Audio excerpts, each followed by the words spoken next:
اس میں کہیں بھی آپ صلی اللہ علیہ وسلم نے کسی کو کوئی ایسی ٹریننگ نہیں کی کہ بچوں کو ماں باپ کے خلاف بنایا جائے یا اہل مکہ کو اہل مکہ کے خلاف لڑوایا جائے.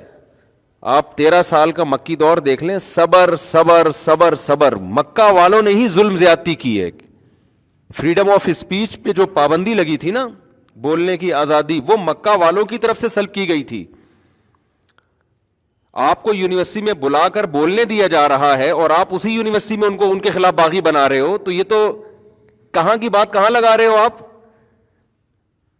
یعنی ایسے لوگ بھی ہیں جو یونیورسٹیوں میں جا کے بیان کرتے ہیں اور اس یونیورسٹی کے خلاف ماحول بنا رہے ہوتے ہیں اور دلیل دیتے ہیں کہ ہمارے نبی صلی اللہ علیہ وسلم نے بھی بغاوت یعنی یہ ماحول بنایا ہے. تو ہمارے نبی صلی اللہ علیہ وسلم پر تو بولنے پر پابندی لگائی گئی ہے. نوح علیہ السلام نے 950 سال تبلیغ کی ہے, قوم نے دھمکیاں دی ہیں آپ کو. لوط علیہ السلام نے جب تبلیغ کی ہے تو قوم نے دھمکیاں دی ہیں, لَتَكُونَنَّ مِنَ الْمَرْجُومِينَ, ہم تجھے پتھر مار کے ہلاک کر دیں گے. سمجھتے ہو بات کو کہ نہیں سمجھتے؟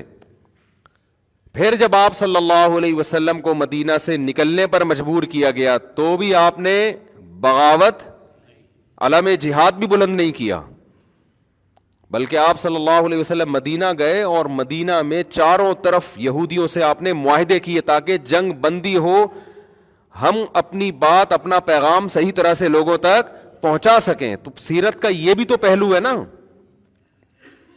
اس کے بعد مشرکین مکہ کی طرف سے ایگریمنٹ کی خلاف ورزی ہوئی ہے, صلح حدیبیہ کی.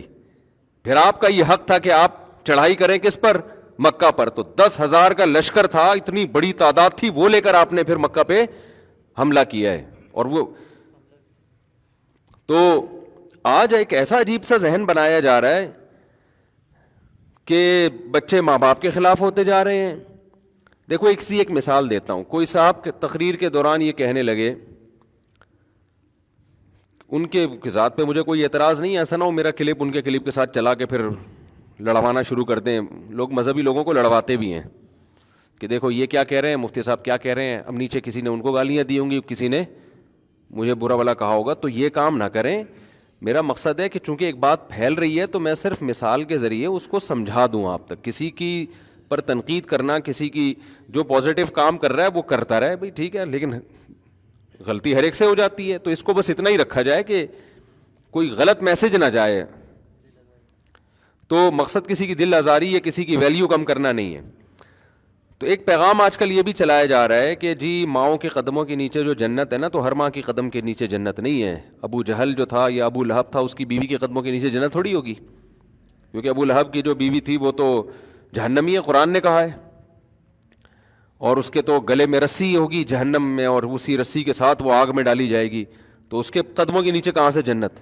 مطلب ماں باپ کا بھی صحیح ہونا ضروری ہے, تب ان کے قدموں کے نیچے جنت ہے. کہنے والے شاید یہ پیغام دینا چاہتے ہیں کہ ماں باپ کو اپنی بھی اصلاح کرنی چاہیے, صرف یہی نہ دیکھیں کہ ہمارے پاؤں کے نیچے جنت ہے. لیکن جو سامنے عوام بیٹھی ہوئی ہے بھائی, وہ ماں باپ کا احترام ان کے دلوں سے نکلے گا. وہ اپنے ابا اماں کے بارے میں نا تجزیہ کریں گے, یہ اماں ٹھیک ہے یا ابا ٹھیک ہے یا نہیں ہے. جبکہ اسلام کیا کہتا ہے کہ ابا اماں جیسے بھی ہوں, آپ نے ان کے قدموں کے نیچے جنت تلاش کرنی ہے, ان کی اطاعت کرنی ہے. اب رہا مسئلہ ابو لہب کی بیوی کا, تو ابو لہب کی بیوی کے بارے میں علماء نہیں کہتے کہ اس کے قدموں میں اس کے لیے جنت ہے. ہم کہتے ہیں اس کے قدموں میں جنت ہے اس کی اولاد کے لیے. نہیں یاری بات میرا خیال ہے. نبی صلی اللہ علیہ وسلم نے مشرکین مکہ میں کوئی ایک روایت بھی نہیں ملتی کہ اپنی ان مشرکین کو, ان میں جو ایمان لے کر آ رہے ہیں, ان کے مشرک ماں باپ کے خلاف بھی ورغلایا ہو کبھی آپ نے. بلکہ سورہ لقمان میں تعلیم کیا ملتی ہے, سورہ عنکبوت, یہ مکی صورتیں ہیں, مکہ میں نازل ہوئی ہیں, جب چاروں طرف مشرکین پیغمبر صلی اللہ علیہ وسلم کو شدید نقصان پہنچانے کی کوشش کر رہے تھے. اس وقت کی آیت نازل ہوئی, وَإِن جَاهَدَاكَ عَلَىٰ أَن تُشْرِكَ بِي, کہ اگر یہ تمہیں مجبور کرے شرک کرنے پر, صرف کافر نہیں ہے بلکہ کافر بنانے کی بھرپور کوشش کر رہے ہیں. الفاظ دیکھو قرآن کے, وَوَصَّيْنَا الْإِنسَانَ بِوَالِدَيْهِ, ہم نے انسان کو وصیت کی ہے کہ اپنے والدین کے ساتھ اچھا سلوک کرے. وصیت کا لفظ قرآن نے استعمال کیا، حالانکہ وصیت اس حکم کو کہا جاتا ہے جو انسان مرتے ہوئے آرڈر دے کے جا رہا ہوتا ہے. تو اللہ پر تو موت نہیں آتی، لیکن وصیت کا لفظ اللہ نے کیوں استعمال کیا؟ یہ بتانے کے لیے کہ اتنا اہم آرڈر ہے. جیسے مرتا ہوا جب کوئی آرڈر دے کر جاتا ہے تو چھوٹے موٹے آرڈر نہیں دیتا. بے انتہا تاکید کے ساتھ تمہیں کہہ رہا ہوں کہ اپنے ابا اور اپنی اماں کے ساتھ بے انتہا اچھا سلوک کرنا ہے. اولاد کو یہ اجازت نہیں ہے وہ دیکھے ابا اچھے ہیں کہ گندے ہیں، ابا ٹھیک چل رہے ہیں کہ غلط چل رہے ہیں. او بھائی آپ پر تو احسان کر دیا نا انہوں نے بچپن میں. اب آپ ایسی گائیڈ اگر لوگوں کو کریں کہ لوگ ابا اماں کے خلاف باغی ہونا شروع ہو جائیں. ہاں یہ ضرور ہے کہ نافرمانی میں ماں باپ کو فالو نہیں کرنا. تو قرآن کے الفاظ ہیں، ہم نے انسان کو وصیت کی ہے کہ اپنے والدین کے ساتھ اچھا سلوک کرے. وَإِن جَاهَدَاكَ، اے اللہ اچھا سلوک یعنی اس کا یہی مفہوم علماء بیان کرتے ہیں، ان کے قدموں میں جنت تلاش کرے. یہ تعبیر ہے. گویا ہم قرآن کی آیت کا مفہوم اپنے الفاظ میں یوں بیان کر سکتے ہیں کہ ہم نے اولاد کو وصیت کر دی ہے کہ والدین کے قدموں میں جنت تلاش کرے. ہو گیا نا یہ؟ اے اللہ اگر کوئی کافر والدین ہو تو بھی جنت تلاش کریں. اللہ نے کیا کہا؟ کافر تو دور کی بات، کافر سے اوپر کا درجہ یہ ہے کہ وہ چاہتا ہے کہ تم بھی کافر بن جاؤ، بلکہ اس سے اوپر کا درجہ یہ ہے کہ صرف چاہتا نہیں ہے، گن پوائنٹ پہ زبردستی تمہیں کافر بنانے کی کوشش. جاہدا کا جوہد سے نکلا ہے، مشقت اٹھا کے تکلیف اٹھا کے تمہیں کافر بنانے کی، زبردستی بنانے کی کوشش میں لگا ہوا ہے. تو بھی اللہ نے فرمایا فلا تطعہما، تو کفر اور شرک میں ان کی اطاعت نہیں کرنی. تو اللہ ٹھیک ہے جب اطاعت نہیں کرنی تو ان کے قدموں میں، تو وہ تو خود جنت میں نہیں جائیں گے تو ان کے قدموں میں جنت کہاں سے ہو گئی؟ اللہ نے فرمایا وصاحبہما فی الدنیا معروفا، دنیا میں ان کے قدموں میں جنت ہی تلاش کرنی ہے، ان کی خدمت کر کے. ماننا نہیں ہے ان کی بات کفر شرک کے معاملے میں، لیکن تمہارے لیے ان کے قدموں میں ہم نے جنت رکھ دی ہے. تو ان اسکالر سے یہ بڑی مسٹیک ہو رہی، میں کلپ سن رہا تھا، میں نے کہا بہت بڑی مسٹیک کی بات محترم کر رہے ہیں کہ وہ مثال دے رہے ہیں کہ کافر کے قدموں میں جنت کہاں سے آ گئی. بھائی علماء یہ تھوڑی کہتے ہیں کہ اس کے لیے جنت ہے، اس کی اولاد کے لیے جنت ہے. سمجھ میں آ رہی بات کہ نہیں آ رہی؟ آج کل یہ مسئلہ بھی ہے ٹیچر کے احترام میں کھڑے ہونا، یہ بھی آج کل ایک بڑا مسئلہ یونیورسٹیوں میں. دیکھو ہم ہر چیز میں نا یورپ کو فالو کر رہے ہیں، غیروں کو. غیروں کے ہاں ادب کی ڈیفینیشن الگ ہے. میں بار بار چیخ چیخ کے تھک گیا کہ گوروں کے پاس جو چیز ہے وہ لو ان سے، سائنس ٹیکنالوجی ہے خدا کے لیے لو ان سے، وہ تو لے نہیں رہے. تمیز تہذیب ہمارے پاس ہے، ان کے پاس نہیں ہے. ان کے ہاں نہیں ہوتا بڑے کیا ہیں چھوٹے کیا ہیں، ابا کیا ہے اما نہیں ہوتا. میں تو ابھی دیکھ کر آیا ہوں نا، اور دیکھنے کی کیا ضرورت ہے؟ آپ اتنے لوگ رہتے ہیں ان سے پوچھ لو. اب کچھ اسکالرز وہاں سے پڑھ کے آتے ہیں یا انہی یونیورسٹی پڑھے ہوتے ہیں، وہ سائنس ٹیکنالوجی کے نام پہ ہمارا جو ایک تہذیب والا کلچر ہے اس کو بھی کیا کر رہے ہیں؟ ختم. ہمارے ہاں ٹیچروں کا ویسے ہی احترام نہیں ہے، ایک تھوڑا سا رہ گیا تھا کہ آ رہا ہے تو کھڑے ہو جاؤ استقبال میں، وہ بھی ختم کر دیا اس کو غلامی سے تعبیر کر کے. تو تمیز جو تھوڑی بہت مارکیٹ میں رہ گئی وہ بھی کیا ہو جائے گی؟ ختم ہو جائے گی. اسلاف سے تو بہت ادب تمیز ملتا ہے ہمیں ٹیچروں کے بارے میں، وہ تو روحانی باپ ہے. یہ ادب قرآن سے، یہ کسی غیر کی عبادت نہیں ہے. کسی کے احترام میں آپ کھڑے ہو جاتے ہیں یا کسی کو رسپیکٹ دینا شروع کر دیتے ہیں، یہ عبادت تھوڑی کہلائے گی. تعظیم الگ چیز ہے، عبادت الگ چیز ہے. نبی صلی اللہ علیہ وسلم جو کھڑے ہونے سے منع کیا نا، وہ رہنے سے منع کیا ہے کسی اجمیوں کی طرح، اور اس بات سے منع کیا کہ کوئی شخص یہ چاہے کہ لوگ میرے استقبال میں کھڑے ہوں، اور ایسے شخص کے استقبال میں کھڑے بھی نہیں ہونا چاہیے جس کی یہ چاہت ہے، وہ عزت کی بھیک مانگ رہا ہے آپ سے.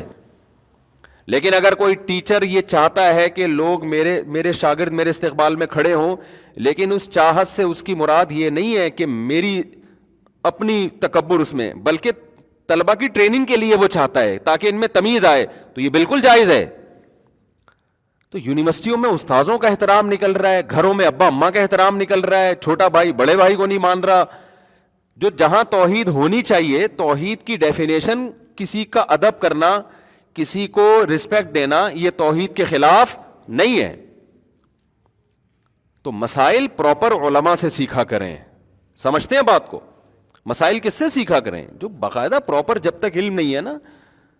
میں آپ کو صحیح بات بتاؤں, جب میں مدرسے گیا نا, ہمارے خاندان میں اللہ کا شکر ہے بڑوں کا ادب تھا, اب بھی ہے, لیکن جب میں مدرسے گیا ہم نے ٹیچروں کا ادب کرنا سیکھا تو پھر ہمیں اندازہ ہوا یار ابا کا ادب تو اس سے بھی زیادہ ہے اسلام میں, تو ہم تو وہ تو کر ہی نہیں رہے.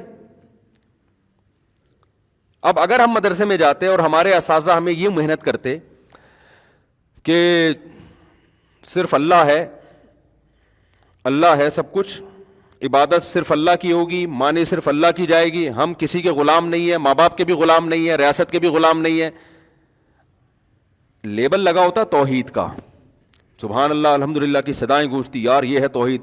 لیکن اصل میں اس کا رزلٹ کیا نکل رہا ہوتا؟ ابے بھائی کون ماں باپ کی عبادت کرتا ہے بھائی کون ٹیچروں کی عبادت کرتا ہے؟ آہستہ آہستہ ہم کس طرف چلے جاتے ہیں؟ بدتمیزی کی طرف. ہم نے جب مدرسے گئے ماحول دیکھا, ماحول ہم نے یہ دیکھا کہ یار ٹیچروں کے نا, جب کوئی ٹیچر چپل اتار کے اندر جاتے ہیں تو شاگرد کیا کر دیتے ہیں, ان کی چپل کو سیدھا کر کے رکھ دیتے ہیں. اب یہ اسکولوں میں ہم نے نہیں میں تو اسکول بھی پڑھا ہوں, کالج بھی پڑھا ہوں, یہ اسکولوں میں کالجز میں ہم نے ماحول نہیں دیکھ, بلکہ بعض چیزیں تو ایسی دیکھی کہ بیان کرتے ہوئے بھی شرم آتی, بدتمیزی باقاعدہ ٹیچروں کے ساتھ. ہم حیران ہوئے یار یہاں ٹیچر کا اتنا ادب ہو رہا ہے کہ چپل سیدھی کر کے رکھی جا رہی ہے. اس وقت ہمیں یہ وسوسہ آیا کہ یار یہ تو ہمیں غلام بنایا جا رہا ہے, یہ تو ہمیں یعنی گویا اللہ کے علاوہ کسی کی عبادت کروائی جا رہی ہے, اتنی تمیز سے بیٹھو, اونچی آواز سے بات نہ کرو. تو ہم نے دیکھا کہ ہمارے ٹیچر اپنے ٹیچروں کے ساتھ بھی یہی کچھ کر رہے ہیں, اور پھر ان کی وہ اپنے استاذوں کے ساتھ, اور یہ سلسلہ ہمیں اسلاف سے ملتا ہے. صحابہ تابعین وہ تو اتنا ادب کیا کرتے تھے, اتنا ادب کہ آپ اور میں تو وہ تو افورڈ ہی نہیں کر سکتے, وہ تو اتنا زیادہ ٹیچروں کا ادب.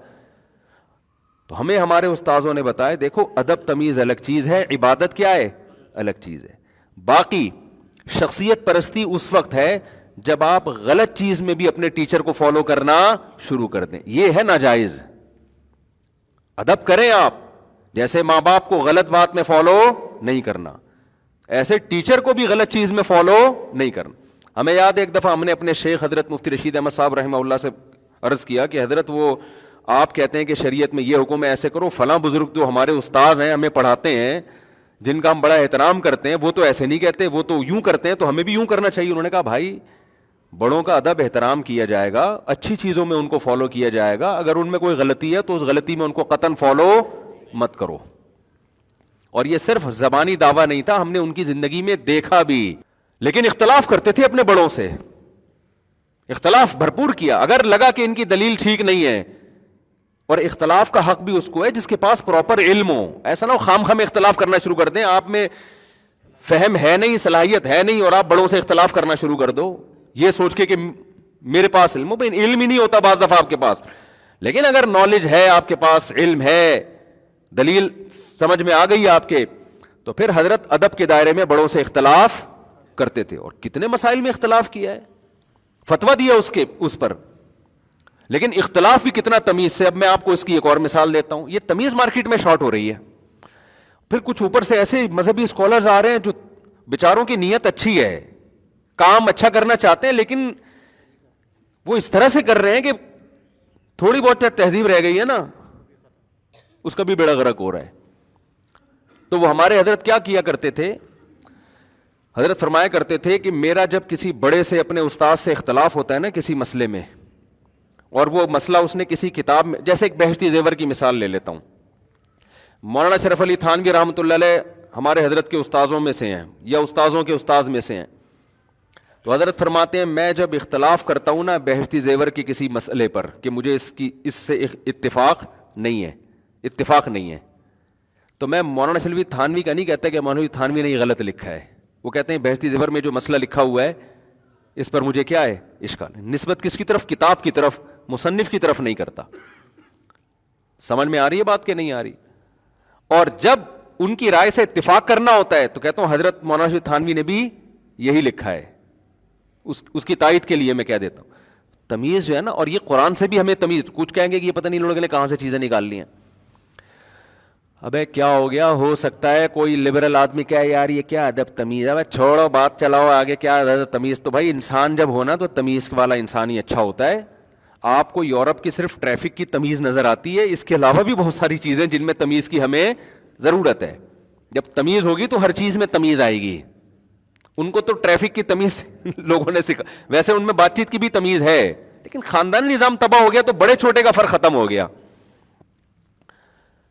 میں آپ کو اس تمیز کی مثال دیتا ہوں قرآن مجید سے.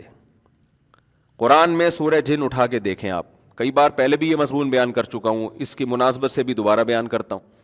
قرآن مضمون بیان کرتا ہے کہ جنات کی جماعت نے رسول اللہ صلی اللہ علیہ وسلم سے فجر کی نماز میں قرآن کی تلاوت سنی, تو ان کو یقین ہو گیا کہ کوئی پیغمبر دنیا میں آئے ہیں.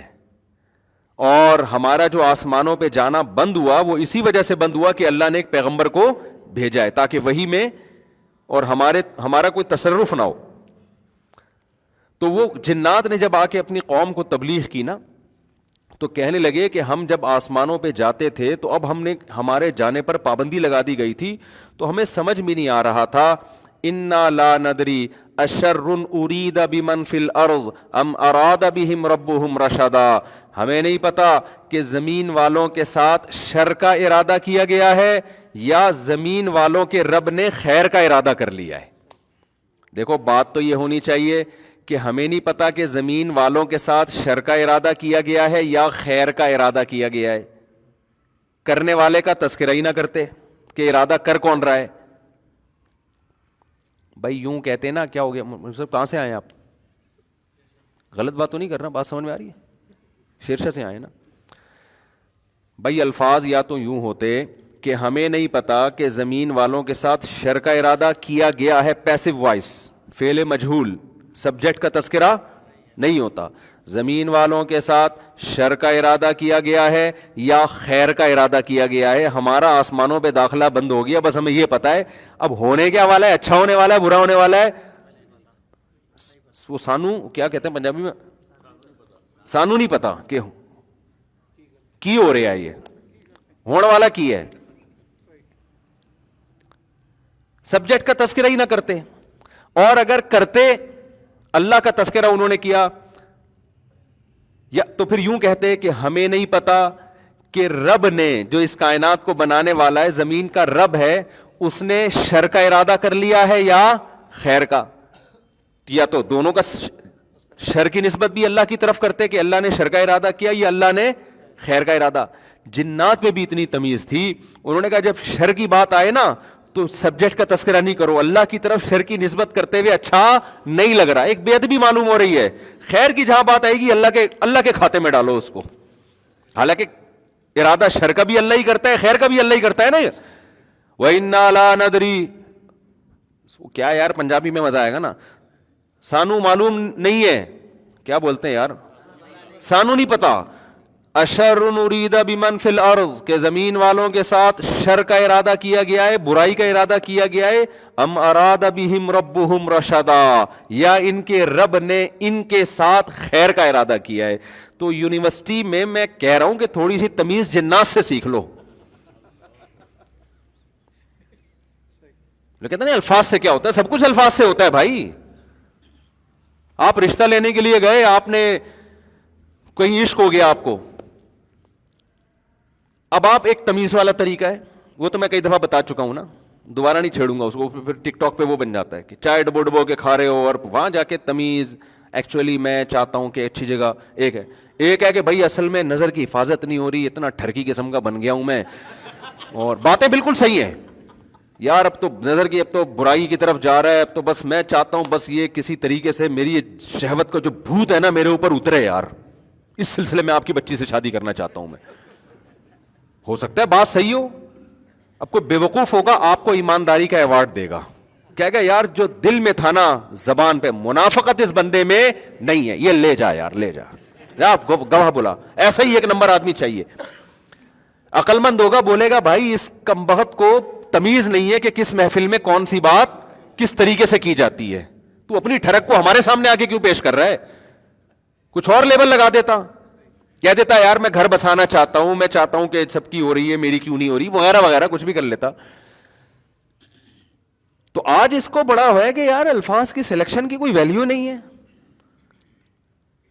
تو ٹھیک ہے دوستوں میں جیسے چاہیں بات کریں ابے تبے سے, جہاں تھوڑا مقام زیادہ ہوگا تو مارکیٹ میں تمیز کو, آپ کا ایٹیٹیوڈ بھی تمیز والا ہوگا. قرآن کیا کہہ رہا ہے, وَاخْفِضْ لَهُمَا جَنَاحَ الذُّلِّ مِنَ الرَّحْمَةِ, ماں باپ کے سامنے بات بھی تمیز سے کرنی ہے, اور آپ کے جو کھڑے ہونے کا اسٹائل ہے وہ بھی کیسا ہو, تمیز والا ہو. بڑے سے جب بات کرو نا تو بات بھی نرم لہجے سے اور اسٹائل بھی کیسا ہو, ایسے اکڑ کے نہیں کھڑے ہوگے جی سر آپ بتائیں کیا مسئلہ کیا ہے آپ, یہ ہو رہا ہوتا ہے. ہم نے دیکھا ہے ماحول اسکولوں میں, تمیز والے کس طرح سے اپنے استاذوں سے پیش آتے ہیں, بدتمیز والے کس طرح سے پیش آتے ہیں. اور سنائیں سر, ہمیں یاد ہے ہمارے استاذ کے سامنے ایک طالب علم آیا, یوں کھجا رہا تھا, سر استاد جی یہ بتائیں کہ, انہوں نے کہا یار کھجاؤ نہیں, خدا کا واسطہ تمیز سے بیٹھ جاؤ تھوڑی دیر میں, کتنا برا لگ رہا ہے یوں یوں یوں کھجا کھجا کے نا اپنا مسئلہ بیان کر رہا ہو, آرام سے ہاتھ تمیز سے بیٹھو. اب اس کو شاید غصہ آ گیا ہوگا, یار یہ کیسی تمیز سکھا رہے ہیں, لیکن عقل مند ہوگا تو اس کو خود ہی احساس کرنا چاہیے بھائی جتنا کھجا کے نا اچھی طریقے سے فارغ ہو کے آ یہاں پہ. برا لگتا ہے جب کسی بڑے کے سامنے آدمی بیٹھا ہو. تو ایک صاحب مجھے کہنے لگے, گورے میں یورپ میں یونیورسٹیوں میں ٹیچر جب پڑھانے کے لیے آتے ہیں تو کوئی طالب علم اگر سو جائے تو اس کو جگایا بھی نہیں جاتا. ہو سکتا ہے ساری یونیورسٹی میں نہ ہوتا, انہوں نے کسی, کیونکہ پھر مجھے فون آتے ہیں کہ ہمارے یہاں تو یونیورسٹی میں ایسا نہیں ہوتا, تو بھائی ہو سکتا ہے ساری دنیا کی یونیورسٹی کو تھوڑی سروے پیش کیا اس نے, تو میرا شاگرد ہے پڑھ کر آیا ہے تو وہ اٹھاتے نہیں ہیں. تو مجھے کہہ رہا تھا کہ دیکھیں کتنا اچھا ایک وہ ہے کہ وہ کسی کی ذاتیات میں دخل اندازی نہیں, کہ بھائی ہم نے کلاس لگا دی ہے, جس نے پڑھنا ہے پڑھے, نہیں پڑھنا جائے. تو وہ اب انسان کو جس سے محبت ہوتی ہے نا, جس کی عظمت دل میں آ جائے, اس کا ہر الٹا کام بھی اچھا لگتا ہے, اور جس قوم کی عظمت دل میں نہ ہو اس کا ہر سیدھا کام بھی الٹا لگتا ہے. مالدار لوگ, غریب لوگ مالداروں کو فالو کرتے ہیں, الٹے الٹے فیشن میں بھی ان کو فالو کر رہے ہوں گے. جب ایک مقام مالدار کر رہے ہیں نا تو مالداروں کی عظمت دل میں ہوتی ہے, اب وہ جو الٹا کام بھی کریں گے وہ فیشن بن جائے گا.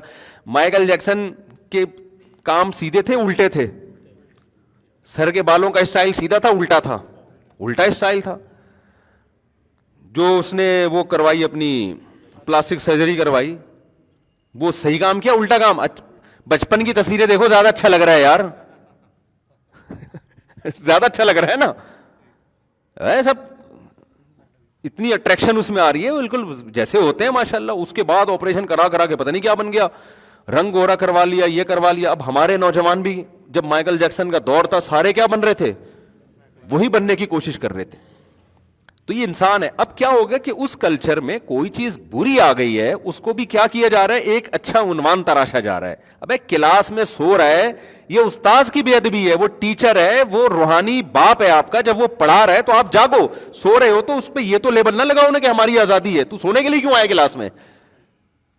ہم تو نہیں سونے دیتے اپنی کلاس میں کسی کو, کوئی سو رہا ہو تو میں تو اٹھوا دیتا ہوں, بھائی اس کو جگا یار, آرام سے کہتا ہوں تمیز سے کہ کیا ہو گیا, خیریت سے ہیں آپ, تکیہ لے آؤں, اس طرح سے کوئی پراپر انتظام کر دیں آپ کے لیے, وہ جاگ جاتا ہے تھوڑی. لیکن یہ تو نہیں کہ استاذ پڑھا رہے ہوں خراٹے لے کے ادھر, یہ بے ادبی ہے, ٹیچر کی بے ادبی ہے یہ. تو پہلے زمانے میں تو بہت احترام ہوا کرتا تھا, اب تو وہ احترام ختم ہو رہا ہے, تو اب مزید ختم کیا جا رہا ہے کہ میری رسپیکٹ. جب احترام ختم ہوتا ہے نا, ماں باپ کا, ٹیچر کا, بھائیوں کا, تو پھر ہر بڑے کا آہستہ آہستہ خدا کا بھی احترام ختم ہو جاتا ہے. خدا کے باغی بھی اکثر وہی لوگ بنتے ہیں جو ماں باپ کے باغی ہوتے ہیں. اور اسلام میں تو بڑے بھائی کا بڑا احترام ہے. حضرات فقہا نے لکھا ہے کہ باپ کے بعد بڑا بھائی ہی باپ کے قائم مقام ہے. آج کون بڑے بھائیوں کو پوچھ رہا ہے بھائی. تو تمیز مارکیٹ سے کیا ہو رہی ہے, بولو, شارٹ ہو رہی ہے. تو تمیز سیکھیں, یہ تمیزدار لوگوں میں رہ کے آتی ہے انسان کو.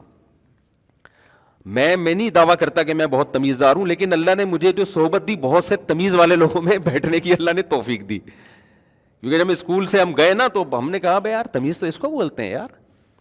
میں نے اپنے استاد سے ایک دفعہ مسئلہ پوچھا, تو ان کے بھی استاذ بیٹھے ہوئے تھے, تو ہمارے استاذ مجھ پہ غصہ ہوئے کہ جب سینئر بیٹھے ہوئے ہیں, بڑے حضرات بیٹھے ہوئے ہیں, تو پھر یہ بے ادبی کی بات ہے آپ مجھ سے پوچھ رہے ہیں. آپ کن سے پوچھیں, ان سے پوچھیں. آج تو کیا ہوگا, آپ بڑے سے پوچھ رہے ہیں, چھوٹا آئے گا, اب اس سے کیوں پوچھ رہا ہے, مجھ سے پوچھنا بھائی, تو میں ہوں نا جب, تو مجھے, میں بتاؤں گا تجھے, یہ تو ان کو تو کچھ بھی نہیں آتا. آپ جب کہو کہ یار یہ تو آپ غلط کر رہے ہو، کہتا ہے آپ غلط کیا کر رہے ہیں، میں دلیل کو مانتا ہوں بھائی، بڑا چھوٹا ہمارے ہاں بڑے چھوٹے کوئی بھی نہیں ہوتے. تو اس کا نتیجہ نکل رہا ہے کہ ہر آدمی دوسرے کی ٹانگیں کھینچنے میں لگا ہوا ہے. بدگمانیاں، بد زبانیاں، بدتمیزیاں، نہ گھروں میں احترام باقی رہا ہے، بڑے بھائی کا، بڑی بہن کا. بڑی بہنوں کو ماں جیسا سمجھا جاتا تھا، بڑے بھائی کو باپ جیسا سمجھا جاتا تھا. کوئی گاؤں دیہاتوں میں رہ گئی ہیں یہ چیزیں. تو اسکولوں میں، کالجز میں، یونیورسٹیوں میں یہ تمیز سکھانے کی بہت شدید ضرورت ہے. بھائیوں کے نام یہ بھائی جان کہا کرتے تھے پہلے، اب وسیم کیا کر رہا ہے بھائی تو، یہ چل رہا ہے. بھائی جان کا لقب ہی گیا، رشتے کو وہی چلا گیا. تو وہی ہو جائے گا بالکل آزاد ہر آدمی. اچھا اس کو تعبیر کرتے ہیں آزادی سے. اس کو کس سے تعبیر کرتے ہیں؟ یعنی آپ دیکھیں نا، ہیومن رائٹس اور ویمن رائٹس کے نام پہ جو تنظیمیں، جو حقوق چل رہے ہیں، اس میں اولاد کے حقوق ملیں گے آپ کو، ماں باپ کے حقوق نہیں ملیں گے. یعنی ماں باپ اگر ذرا سی تیز آواز سے بچے سے بات کرتے ہیں تو انسانی حقوق کی تنظیمیں حرکت میں آتی ہیں کہ بچے کے ساتھ آپ کا یہ ایٹیٹیوڈ کیوں ہے. بچہ آگے سے رپلائی کرتا ہے تو ماں باپ کے خلاف بدتمیزی پر کوئی سزا نہیں ہے، بلکہ ماں باپ کو سزا ملے گی کہ آپ نے اس سے اونچی آواز سے بات کی کیوں. اس کے جواب میں اس نے یہ کہا ہے. نہ بوڑھوں کے حقوق کی بات ہے، ریاست حقوق اٹھا رہی ہے. اولاد کی ذمہ داری ہے نا، تمہارے محسن ہے بھائی، ریاست کی تھوڑی ذمہ داری ہے. ریاست تو بوڑھوں کو بڑا پروموٹ کر رہی ہے، بہت بہت ان کو کیئر کر رہی ہے معذوروں کی، لیکن جو رشتے ہیں وہ کچھ بھی نہیں کر رہے بیٹھ کے. تو خیر کہاں سے کہاں بات چلی گئی. تو میں یہ عرض کر رہا تھا کہ دیکھو اسکالرز بھی جو یونیورسٹیوں میں کام کر رہے ہیں نا، یہ جو یونیورسٹی کے طلبہ آئے ہوئے ہیں، ان کو دیکھ کے میں نے یہ بیان شروع کیا ہے کہ ان کو میں نے ٹائم نہیں دیا بیچاروں کو نا، تو میں نے کہا چلو آج بیان میں تھوڑا سا آپ لوگ کے بھی فائدے کی باتیں، کوئی الگ تو نہیں ہے. تو there are 2 types of scholars in universities. اتنی انگلش مجھے بھی آتی ہے. یونیورسٹیوں میں اسکالرز کی کتنی قسمیں چل رہی ہیں؟ 2. ایک یعنی یا تو مذہب کی طرف آتے ہی نہیں ہے، الحاد چل رہا ہے، ابے کیا مولانا لگا کے رکھی ہوئی ہے، ابے کیا وہ بالکل خدا کے منکر ہو رہے ہیں. ایک صاحب میرے پاس آئے، مجھے کہنے لگے کہ میں جن پروفیسروں میں بیٹھتا ہوں نا، ایک دن مجھے کہنے لگے کہ یار ہم مر گئے نا تو جلا دینا.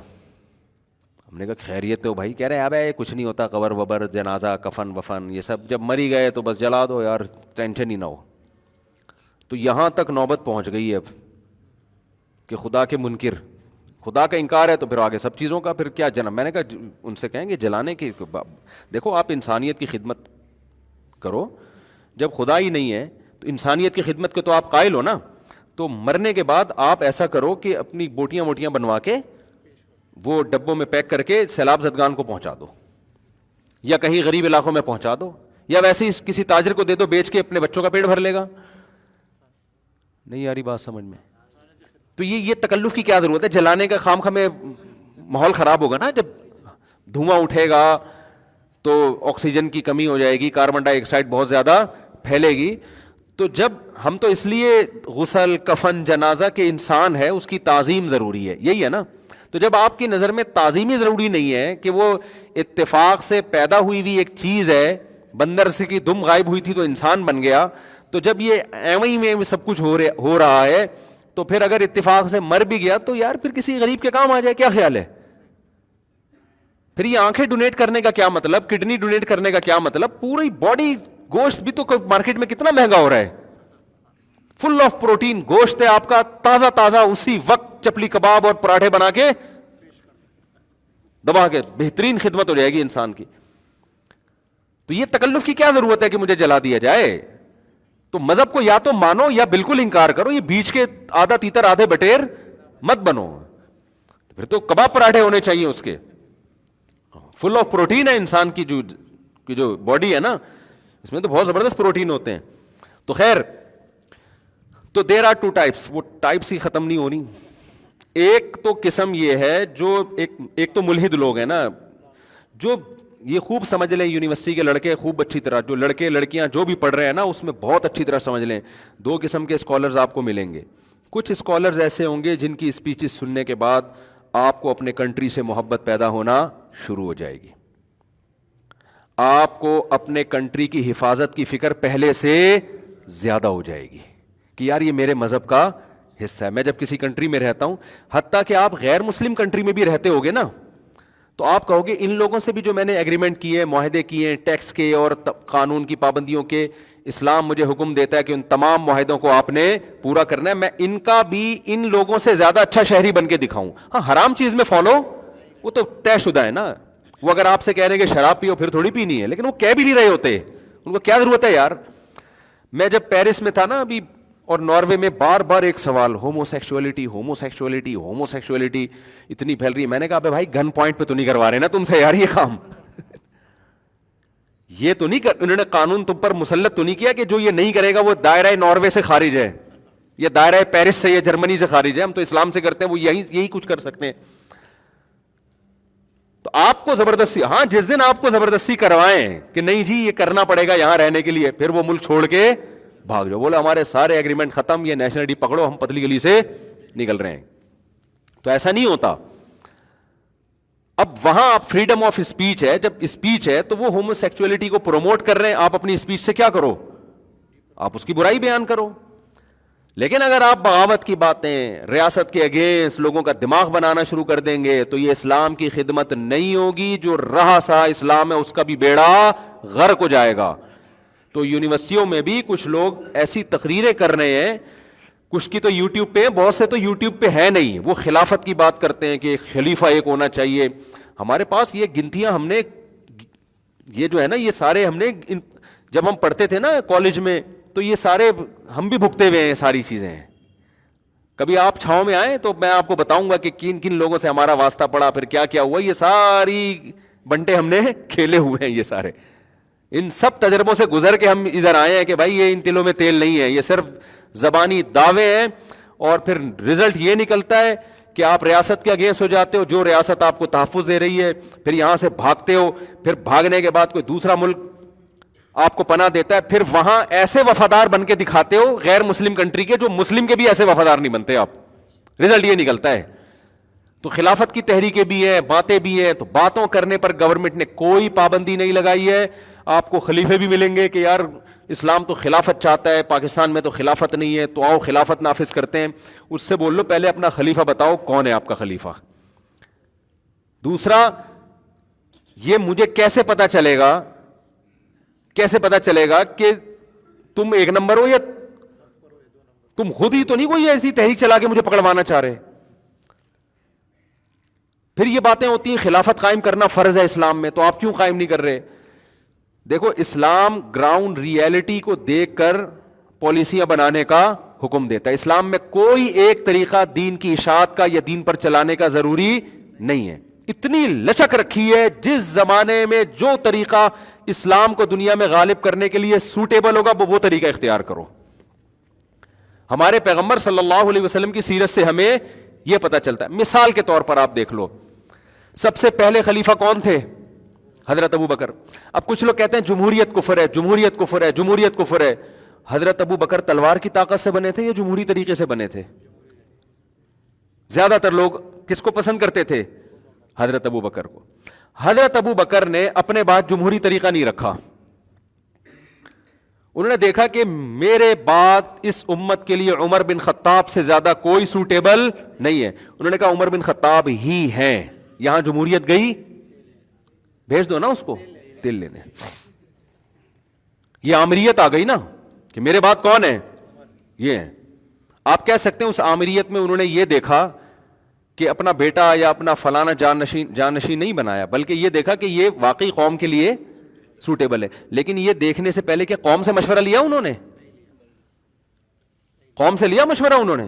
کوئی مشورہ نہیں لیا انہوں نے قوم سے. انہوں نے کہا بھائی یہی ہے, بس ماننا پڑے گا. حضرت عمر نے کیا کیا؟ حضرت عمر نے نہ تو الیکشن کروائے, یعنی حضرت ابو بکر کی سلیکشن الیکشن سے ہوئی ہے, تو جمہوریت بھی ثابت ہو گئی. پھر حضرت ابو بکر نے زبردستی کس کو بنایا؟ حضرت عمر کو, یہی بنیں گے. ان کے خیال میں ان سے بہتر کوئی نہیں ہے. پھر حضرت عمر نے کیا کیا؟ انہوں نے 6 صحابہ کی کمیٹی بنا دی کہ انہی میں سے ایک کی سلیکشن ہوگی. یہ نہیں کہ اہل مدینہ پوری ووٹنگ کریں گے جس کو, نہ, یہ 6 ہی ہیں, انہی میں سے کسی ایک کو امیر بنایا جائے گا. یہ ایک نیا طریقہ انہوں نے ایجاد کیا. پھر حضرت عثمان کی سلیکشن ہوئی حضرت عمر کے بعد. پھر حضرت عثمان نے کس کو منتخب کیا؟ حضرت علی رضی اللہ تعالیٰ عنہ کو. پھر اس کے بعد بادشاہت آئی. بادشاہت یہ آئی کہ تلوار کی زور سے امارت قائم ہوئی. اس کو بھی نبی نے غلط نہیں قرار دیا, بلکہ بخاری مسلم میں حدیث ہے اسمعوا واطیعوا ولو سلط علیکم رجل حبشی کأن رأسہ ذبیبا, کہ سننا ہے, اطاعت کرنی ہے, بغاوت نہیں کرنی, فالو کرنا ہے حاکم کی بات کو, اگرچہ حبشی غلام تم پہ مسلط کر دیا جائے. مسلط کا مطلب یہ ہے کہ پبلک میں کوئی بھی نہیں چاہتا تھا, گن پوائنٹ پہ تلوار کی طاقت سے زبردستی وہ تم پر کیا ہو گیا؟ مسلط. تو ہم کہتے ہیں کوئی بات نہیں, مسلط ہو گیا, لیکن اہل تو ہے نا. نبی نے فرمایا اہل بھی نہیں ہے, حبشی غلام ہے, غلام حکومت کا اہل نہیں ہوتا. ہم کہتے ہیں چلو دیکھنے میں تو اہل لگتا ہے نا, پرسنالٹی تو ہے نا اس کی. آپ نے فرمایا پرسنالٹی بھی نہیں ہے, دیکھنے میں لگ ہی نہیں رہا کہ اسلامی مملکت کا سربراہ ہوگا. یہ حبشی ہے, کالا ہے, دوسری قوم کا ہے, غلام بھی ہے, آقا سے بھاگا ہوا ہے. نہیں آئی بات سمجھ میں؟ غلام تو کچھ کر ہی نہیں سکتا شرن, اس کے تمام تصرفات کیا ہیں؟ کالعدم. غلام 1 کروڑ روپے بھی غلام کو کوئی ہدیہ دے گا نا تو وہ کس کا ہوگا؟ آقا کا ہوگا. بالکل ناجائز کی, آقا کی پرمیشن کے بغیر تلوار لے کے قوم کو لے کے پورے ملک پہ قبضہ کر لیا اس نے. آپ نے فرمایا جب ہو گیا نا قبضہ, پاور, اختیارات جب اس کے ہاتھ میں آ گئے ہیں, تو طریقہ اس کا 100% ناجائز تھا, لیکن اس کے باوجود بھی آپ, اور پھر پرسنالٹی بھی نہیں ہے, اس کا سر ایسے پچکا ہوا ہے جیسے کشمش. انگور ہوتا ہے ذرا اٹریکٹیو, کشمش کہتے ہیں سارا انگور کا پانی نکل جائے نا تو اٹریکشن ہی ختم. ایسے پچکا ہوا سر ہے کہ آدمی کو شرم آ رہی ہے اس کو بتاتے ہوئے کہ میرا ہمارا وزیر اعظم ہے یہ, یا ہمارا حاکم ہے, یا ہمارا خلیفہ ہے یہ. آپ نے فرمایا جب بن گیا نا, پاور میں آ گیا, جب اس کے پاس حکومت کی لگام آ گئی. حاکم کی ڈیفینیشن یہ جس کے پاس پاور و اختیارات ہوں, جب ہے تو اب دوبارہ اس کے خلاف بغاوت, یعنی اس نے تو غلط کیا, لیکن جب کیا اب اس پروسیس کو دوبارہ دہران, اب اسی کو مانو. کیوں؟ جو اس نے غلط کیا نا, اب اگر اس کو ٹھیک کرنے کی کوشش کرو گے تو یہ اس سے بھی زیادہ غلط ہو جائے گا. جیسے کہ لیبیا میں ہوا, عراق میں ہوا, صدام حسین کے خلاف کتنے لوگ بولتے تھے, آج اس صدام حسین کو یاد کر کے رو رہے ہیں کہ یار ظالم تھا, جیسا بھی تھا, یہ حالات تو نہیں تھے نا. لیبیا کے صدر قذافی کو سارے قوم بری بھلی کہہ رہی تھی, بغاوت ہوئی ہے, اب کہہ رہے یار کم از کم یہ حالات تو نہیں تھے نا لیبیا میں جو اب ہیں. وہ خلافت کے نام پہ یا مہنگائی کے نام پہ بغاوت ہوئی ہے اور اس صدر کو مارا ہے. نتیجہ کیا نکلا کہ لیبیا کے سارے وسائل پر کنٹرول کس کا ہو گیا؟ غیروں کا. اب کہہ رہے یار جیسا بھی تھا اتنا برا تو نہیں تھا نا جتنے اب مسلط ہوئے ہیں. تو یاد رکھو, جو پاکستان میں خلافت کے نام پہ حکومت کا تختہ الٹنے کی صراحتاً بات کرتا ہے یا اشارتاً بات کرتا ہے, بات صراحتاً نہیں کرتے, ان کو پتا ہے دھر لیے جائیں گے فوراً. بعض گھما گھما کے خلافت ہونی چاہیے, جمہوریت کفر ہے, ہم اس کا حصہ نہیں بن سکتے. نہ جمہوریت کفر ہے نہ خلافت کفر ہے. جس زمانے میں جو طریقہ سوٹیبل اور آپ کے لیے قابل عمل ہو وہی طریقہ عین اسلام ہے. آئی بات سمجھ میں کہ نہیں آئی ہے؟ جو یوسف علیہ السلام نے کیا کیا ہے مصر میں, کیا حکومت کا تختہ الٹایا آپ نے؟ کیا ہو گیا بھائی؟ دیکھو یوسف علیہ السلام نے کیا کیا ہے, نہ کوئی تختہ الٹنے کی کوشش کی, کیونکہ مصر میں کتنے تھوڑے سے تو لوگ ہیں, تھوڑے سے ایمان والے لوگ ہیں, بادشاہ کافروں کی حکومت ہے. تو یوسف علیہ السلام نے تو مصر کے قوانین کو فالو کیا, ایک دن بغاوت کی بات نہیں کی ہے. بلکہ کیسے عجیب الفاظ ہیں, انہو ربی احسن مثوایا. جب عزیز مصر کی بیوی نے زنا کی کوشش کی تو یوسف علیہ السلام نے کہا یہ جو اس کا شوہر ہے نا, ربی سے مراد ہے جس نے مجھے یہاں ٹھکانہ دیا, اس نے مجھے بڑا اچھا ٹھکانہ دیا ہے محل میں اس کے ساتھ خیانت. میں نے پیرس میں لوگوں کو یہ حدیث سنائی کہ یوسف, یہ قرآن کی آیت سنائی کہ یوسف علیہ الصلاۃ والسلام کہہ رہے ہیں کہ اس غیر مسلم بادشاہ نے اپنے محل میں اچھا ٹھکانہ دیا ہے, میں احسان فراموشی نہیں کروں گا. میں نے کہا ان ملکوں نے تم لوگوں کو نیشنلٹی دی ہے, صحیح ہے نا, بہترین خاندانی ٹھکانہ دیا ہے. تم یہاں خلافت کے نام پہ, بغاوت کے نام پہ ان کے ساتھ ناانصافی مت کرنا, ان کا احسان مانو اور اس کے قوانین کو فالو کرو. جو یوسف علیہ السلام, ہمیں قرآن میں تمام قسم کی سیرتیں ملتی ہیں, اللہ نے غیر مسلم کے ساتھ کیا اس ریاست میں کیا کرنا ہے اس کا بھی طریقہ بتا دیا. جہاد کا ایک ٹائم ہے, ایک پاور ہونی چاہیے آپ کے پاس, ایک مضبوط فوج ہونی چاہیے آپ کے پاس, ایک سسٹم ہونا چاہیے. جیسے مدینہ میں چاروں طرف معاہدے ہو رہے ہیں نا, مدینہ میں تو لڑائیاں مسلط کی گئی ہیں, خود تو آپ نے جنگ ٹالنے کی کوشش کی ہے. جب آپ کی ایک مضبوط ریاست بن گئی, ایک بہترین طاقتور فوج تیار ہو گئی ہے, اس کے بعد آپ صلی اللہ علیہ وسلم نے مکہ پہ حملہ کیا ہے, اٹیک کیا ہے. 4 آدمی کہیں یونیورسٹی میں جمع ہوتے ہیں چائے کے کھوکے پہ نا, یہ بھی یونیورسٹی پڑھتا ہے نا, یہ بتاتا رہتا ہے, چائے کے کھوکے پہ 4 آدمی جمع ہوں گے, تھوڑا دین کی طرف اول تو آتے نہیں ہیں, آتے ہیں تو پھر ادھر کو نکل جاتے ہیں. ایسا ہی ہے نا, آپ کے یہاں شاید اقرا میں ایسا نہیں ہوگا, کہ کراچی یونیورسٹی میں بہت ہو رہا ہے ایسے.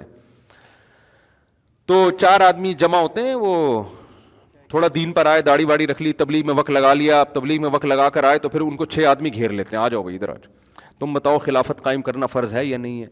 یہ کب تک لوگوں کو نماز روزے کی ترغیب دیتے رہو گے, بالوں کے بال صاف کیا کرو اور یوں کیا کرو؟ یہ کیا ہے یار, یہ کیا؟ اصل تو نظام ہے, نظام, سسٹم.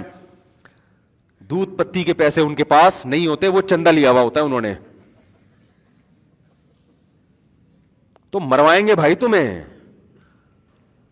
مروائیں گے تمہیں. تو گراؤنڈ ریئلٹی کو دیکھ کر جو پالیسیاں بنتی ہیں وہ پائیدار ہوتی ہیں. جو گراؤنڈ ریئلٹی کو دیکھ کر کام نہیں ہوتا تو دلائل ہر ایک کو مل جاتے ہیں. تو اسی ریاست تمہیں ملی ہے, اگر تم نے خلافت کے نام پہ اس ریاست کو تباہ کرنے کی کوشش کی تو خدا کی قسم اس سے بھی جاؤ گے. یہ کوئی خیر کی امیدیں نہ لگانا, پھر اس سے بھی برباد ہو جاؤ گے. اسی کو ٹھیک کرنے کی کوشش کرو. لوگ کہتے ہیں ٹھیک نہیں ہو رہی, تو جو کام نہیں ہو رہا اس کو اس طریقے سے کرنا کہ اس سے بھی زیادہ غلط ہو جائے. دیکھو ایک پاورفل آدمی آپ سے 1 لاکھ روپے لے کے بھاگ گیا, آپ اس کے پاؤں پکڑا, بھائی میرے قرضہ دے دے, میرا قرضہ دے دے, میرا قرضہ دے دے. تمیز سے دے نہیں رہا, وہ کہہ رہے نہیں میں نہیں دے رہا, جا جو اکھاڑنا ہے اکھاڑ لو. اب آپ نے کیا کیا, آپ نے بولا بیٹا میں اب اس کی ایسی کی تیسی, اس کی تو ناک پھوڑوں گا میں. لوگوں نے کہا بھائی تو اس کی ناک پھوڑے گا نا, اس کی پھوٹے یا نہ پھوٹے تیرے دانت ٹوٹ جائیں گے, یہ بڑا پاورفل آدمی ہے. تو آپ جواب میں کہہ رہے ہیں یار تو ایسے تو پھر میں ایسے ہی بیٹھا رہا ہوں, ایسے تو کچھ ہونے والا ہی نہیں ہے, ایسے تو میرے پیسے ڈوب جائیں گے. تو ہم کیا کہیں گے کہ اگر تو اس سے زبردستی پیسے نہیں نکال سکتا تو کیا وہ طریقہ اختیار کرنے کا حکم دیا جائے گا کہ جو اگلے 1 لاکھ بھی تیرے جائیں؟ یہی کہا جائے گا نا, یا تو 2 کروڑ کے دانت لگے ہوئے یہ بھی تیرے جائیں, اس سے پیسے پھر بھی نہیں نکلیں گے. جو پارٹس تیرے باقی رہ گئے ہیں نا, 2-3 کروڑ کے پارٹس اللہ نے جو دیے ہیں, اور جو ایٹمی خزانے تمہیں اللہ نے عطا فرمائے ہیں, یہ تمام کے تمام خزانے کیا ہو جائیں گے؟ یہ بہت باریک لفظ ہے ایٹمی خزانے, اس میں بہت مفہوم اس کا بہت وسیع ہے, کبھی تنہائی میں غور کیجئے گا. جو اللہ نے جتنے بھی قسم کے خزانے دیے وہ سارے کیا ہو جائیں گے؟ ایٹمی طاقت ہے نا پاکستان, اس کی بات کر رہا ہوں میں, کہ وہ خزانے کیا ہو جائیں گے؟ تباہ ہو جائیں گے اگر پاکستان کے خلاف آپ نے کچھ کیا. تو یہی کچھ ہو رہا ہے میرے بھائی. ریاست بہت پاورفل ہوتی ہے. کوئی بھی آپ کو کسی نے کچھ پرچی دی مجھے, اور میرا بڑا مذاق اڑایا نا واٹس ایپ پہ, کسی نے کہا کہ میں جہاد کرنا چاہتا ہوں, تو میں نے کہا پاکستان آرمی جوائن کر لو, تو بڑا مذاق اڑایا نا کسی نے واٹس ایپ پہ میرے خلاف بہت چلا ہے کہ یہ دیکھو حکومت کے پٹھو. بھائی دیکھو, جب پاکستان کی نہیں اوور آل بات کر رہا ہوں, کسی ریاست کے اندر اگر کوئی جہاد کر رہا ہے نا, تو یا تو ریاست کی پرمیشن سے کر رہا ہے یا پرمیشن کے بغیر کر رہا ہے. پرمیشن سے کر رہا ہے تو وہ ریاست ہی کے لوگ کروا رہے ہوتے ہیں اوپر. پرمیشن کے بغیر کر رہا ہے تو اگر کر رہا ہے نا تو اس کا مطلب ریاست کھیل رہی ہے اس سے, کہ جب تھوڑا کرنے دو 4-6 ہو جائیں گے تو پکڑ کے اکٹھے ہی اندر کر دیں گے. کیونکہ دنیا میں کوئی کنٹری, کوئی ریاست مسلح تحریک چلانے کی ملک کے اندر اجازت نہیں دیتی ہے, کوئی ریاست نہیں دیتی. اگر دی بھی ہے نا اس نے, تو سمجھ لو کوئی بہت بڑا گیم تمہارے ساتھ ہونے والا ہے, بہت بہت خطرناک گیم ہونے والا ہے. اس نے کھلی چھوٹ دی ہوئی ہے کہ 2-4 آدمیوں کو کیا پکڑ کے اندر کریں, ہول سیل کے حساب سے اکٹھے ہی پکڑ کے اندر کر لیں گے. اس لیے میں نے نوجوانوں کو بربادی سے بچانے کے لیے, کہ ریاست پاکستان ایک ریاست یہاں کے جہاد کی بات کر رہا ہوں, پوری دنیا کی بات تھوڑی کر رہا تھا میں اپنی پرچی میں. جب مجھ سے پرچی آئی نا کہ میں جہاد تو نہیں ہوں, تو پاکستان کی بات کر رہا ہے نا, وہ پوری دنیا کی میں بات نہیں کر رہا, پوری دنیا کی بات نہیں کر رہا میں. یہاں جب کوئی جہاد کے لیے بات کرے گا نا, یعنی تو بھائی یا تو آرمی جوائن کرو تمیز سے, نہیں کر رہے تو اس کا مطلب پھر یہ ہے کہ کچھ بھی ہو سکتا ہے تمہارے ساتھ. پھر تو ایسا نہ کوئی تمہیں بیوقوف بنا رہا ہو جہاد کے نام پہ, وہ تمہاری صلاحیتوں کو غلط استعمال کر رہا ہو, یا وہ خود بیوقوف بن رہا ہو, اسے کوئی اور اس کو ٹوپی کرا رہا ہو.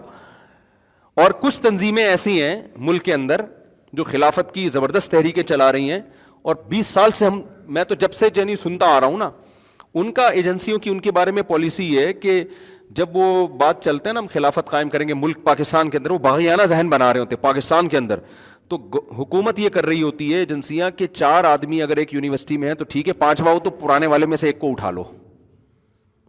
نہیں یہی بات سمجھ میں, 4 ہو گئے 5 ہو گئے, کہتے ہیں برداشت ہے, جیل میں بھی اتنا مسئلہ ہے ہمارے لیے, کہاں روٹی پانی کھلانی پڑے گی, تو ابھی 5-6 بیٹھے ہوئے ہیں دودھ پتی پی رہے ہیں, تھوڑا سا چلنے دو. تو جب چھٹا ہوگا نا ان کو پتا ہے ابھی یہ برداشت سے کیا ہو رہے ہیں باہر, نئے والے کو نہیں اٹھاتے, پرانے میں سے ایک کو کیا کر دیتے ہیں شارٹ. تو کہتے ہیں عظیم قربانیاں ہمارے لیڈر دے رہے ہیں, جیلوں میں بھرے ہوئے ہیں, اور ہمارے عظیم لوگ ہیں, ہمارے حضرت جی کو 20 سال کے بعد اٹھا لیا گیا ہے, اب ہم اس کو انشاءاللہ کنٹینیو کریں گے. او بھائی کنٹینیو تو تم کرو گے نا, تو تم بھی 6, 7, 8 تک جب پہنچو گے تو پرانے 2 مارکیٹ سے کیا ہو جائیں گے. گورنمنٹ بہت پاورفل ہوتی ہے, تو یا تو سیدھا فوج میں چلے جاؤ, بارڈر کی حفاظت کرو.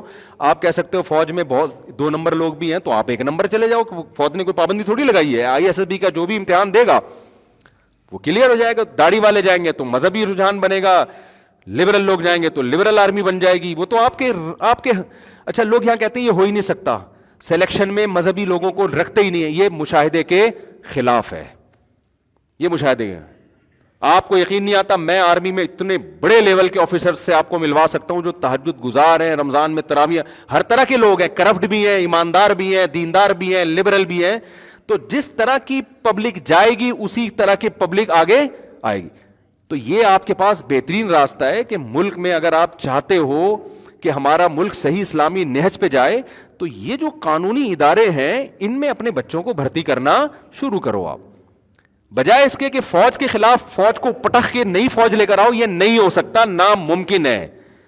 بہتر نہیں ہے کہ ایک سلیکشن کا طریقہ رکھا ہے نا, تمیز سے آؤ, کہتے ہیں ISSB کلیئر کرو, انٹر ہونا چاہیے, اتنے آپ کی باڈی کا اتنا قد ہونا چاہیے, اور وغیرہ وغیرہ, وہ ساری اس پہ آپ پورے اتر جاؤ. آپ کہتے ہو بغیر سفارش کے نہیں ہوتا, 2-4 سفارشیں بھی لگوا دو یار, ٹھیک ہے نا. غلط ہے, سفارش نہیں ہونی چاہیے.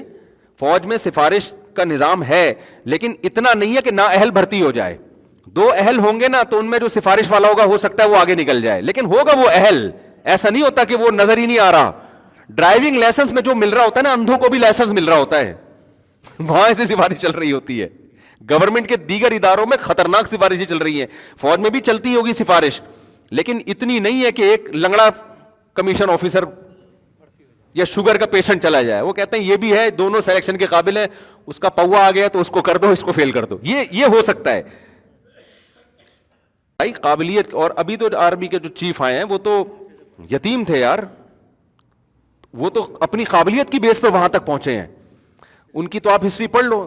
تو میں اتنا کوئی اس کے فیور نہیں کر رہا, ساری چیزیں ہو رہی ہوتی ہیں, 1 نمبری بھی ہوتی ہے, 2 نمبری بھی ہوتی ہے, لیکن اس 2 نمبری کو ختم کرنے کا طریقہ یہ ہے کہ تمیز سے پڑھ لکھ کے جو ایک پروسیس ہے اس سے گزر کے آپ فوج میں جاؤ, آپ چیف آف آرمی اسٹاف بننے کی کوشش کرو. اور یہ جو آپ نے نیگیٹیوی پھیلائی ہے کہ یہ ہم بن ہی نہیں سکتے, یہ تو امریکہ کی طرف سے فیصلے ہوتے ہیں, تو ہو سکتا ہے امریکہ کیا اسرائیل کی طرف سے ہوتے ہوں, لیکن یہ تبصرہ آپ کا یہاں بیٹھ کے نہیں سنا جائے گا. آپ ذرا اپر لیول پہ جا کے دیکھو ہو کیا رہا ہے. اس کے بعد پھینکنے والے مارکیٹ میں ہول سیل کے حساب سے موجود ہیں. ابھی مجھ سے ایک صاحب ملے, بڑی زبردست گپ شپ ہو رہی تھی, کہہ رہے ہیں آپ کو پتا ہے بیلجیم میں جنرل باجوہ کی کتنی پراپرٹی اور یہ سب, اب آپ نے دیکھا کھربوں روپے کی پراپرٹی بنا لی. میری نہ باجوہ صاحب سے کوئی رشتہ داری ہے, نہ میرے کو باجوہ صاحب کا کوئی حمایت کا مجھے کوئی پیسے ملتے ہیں.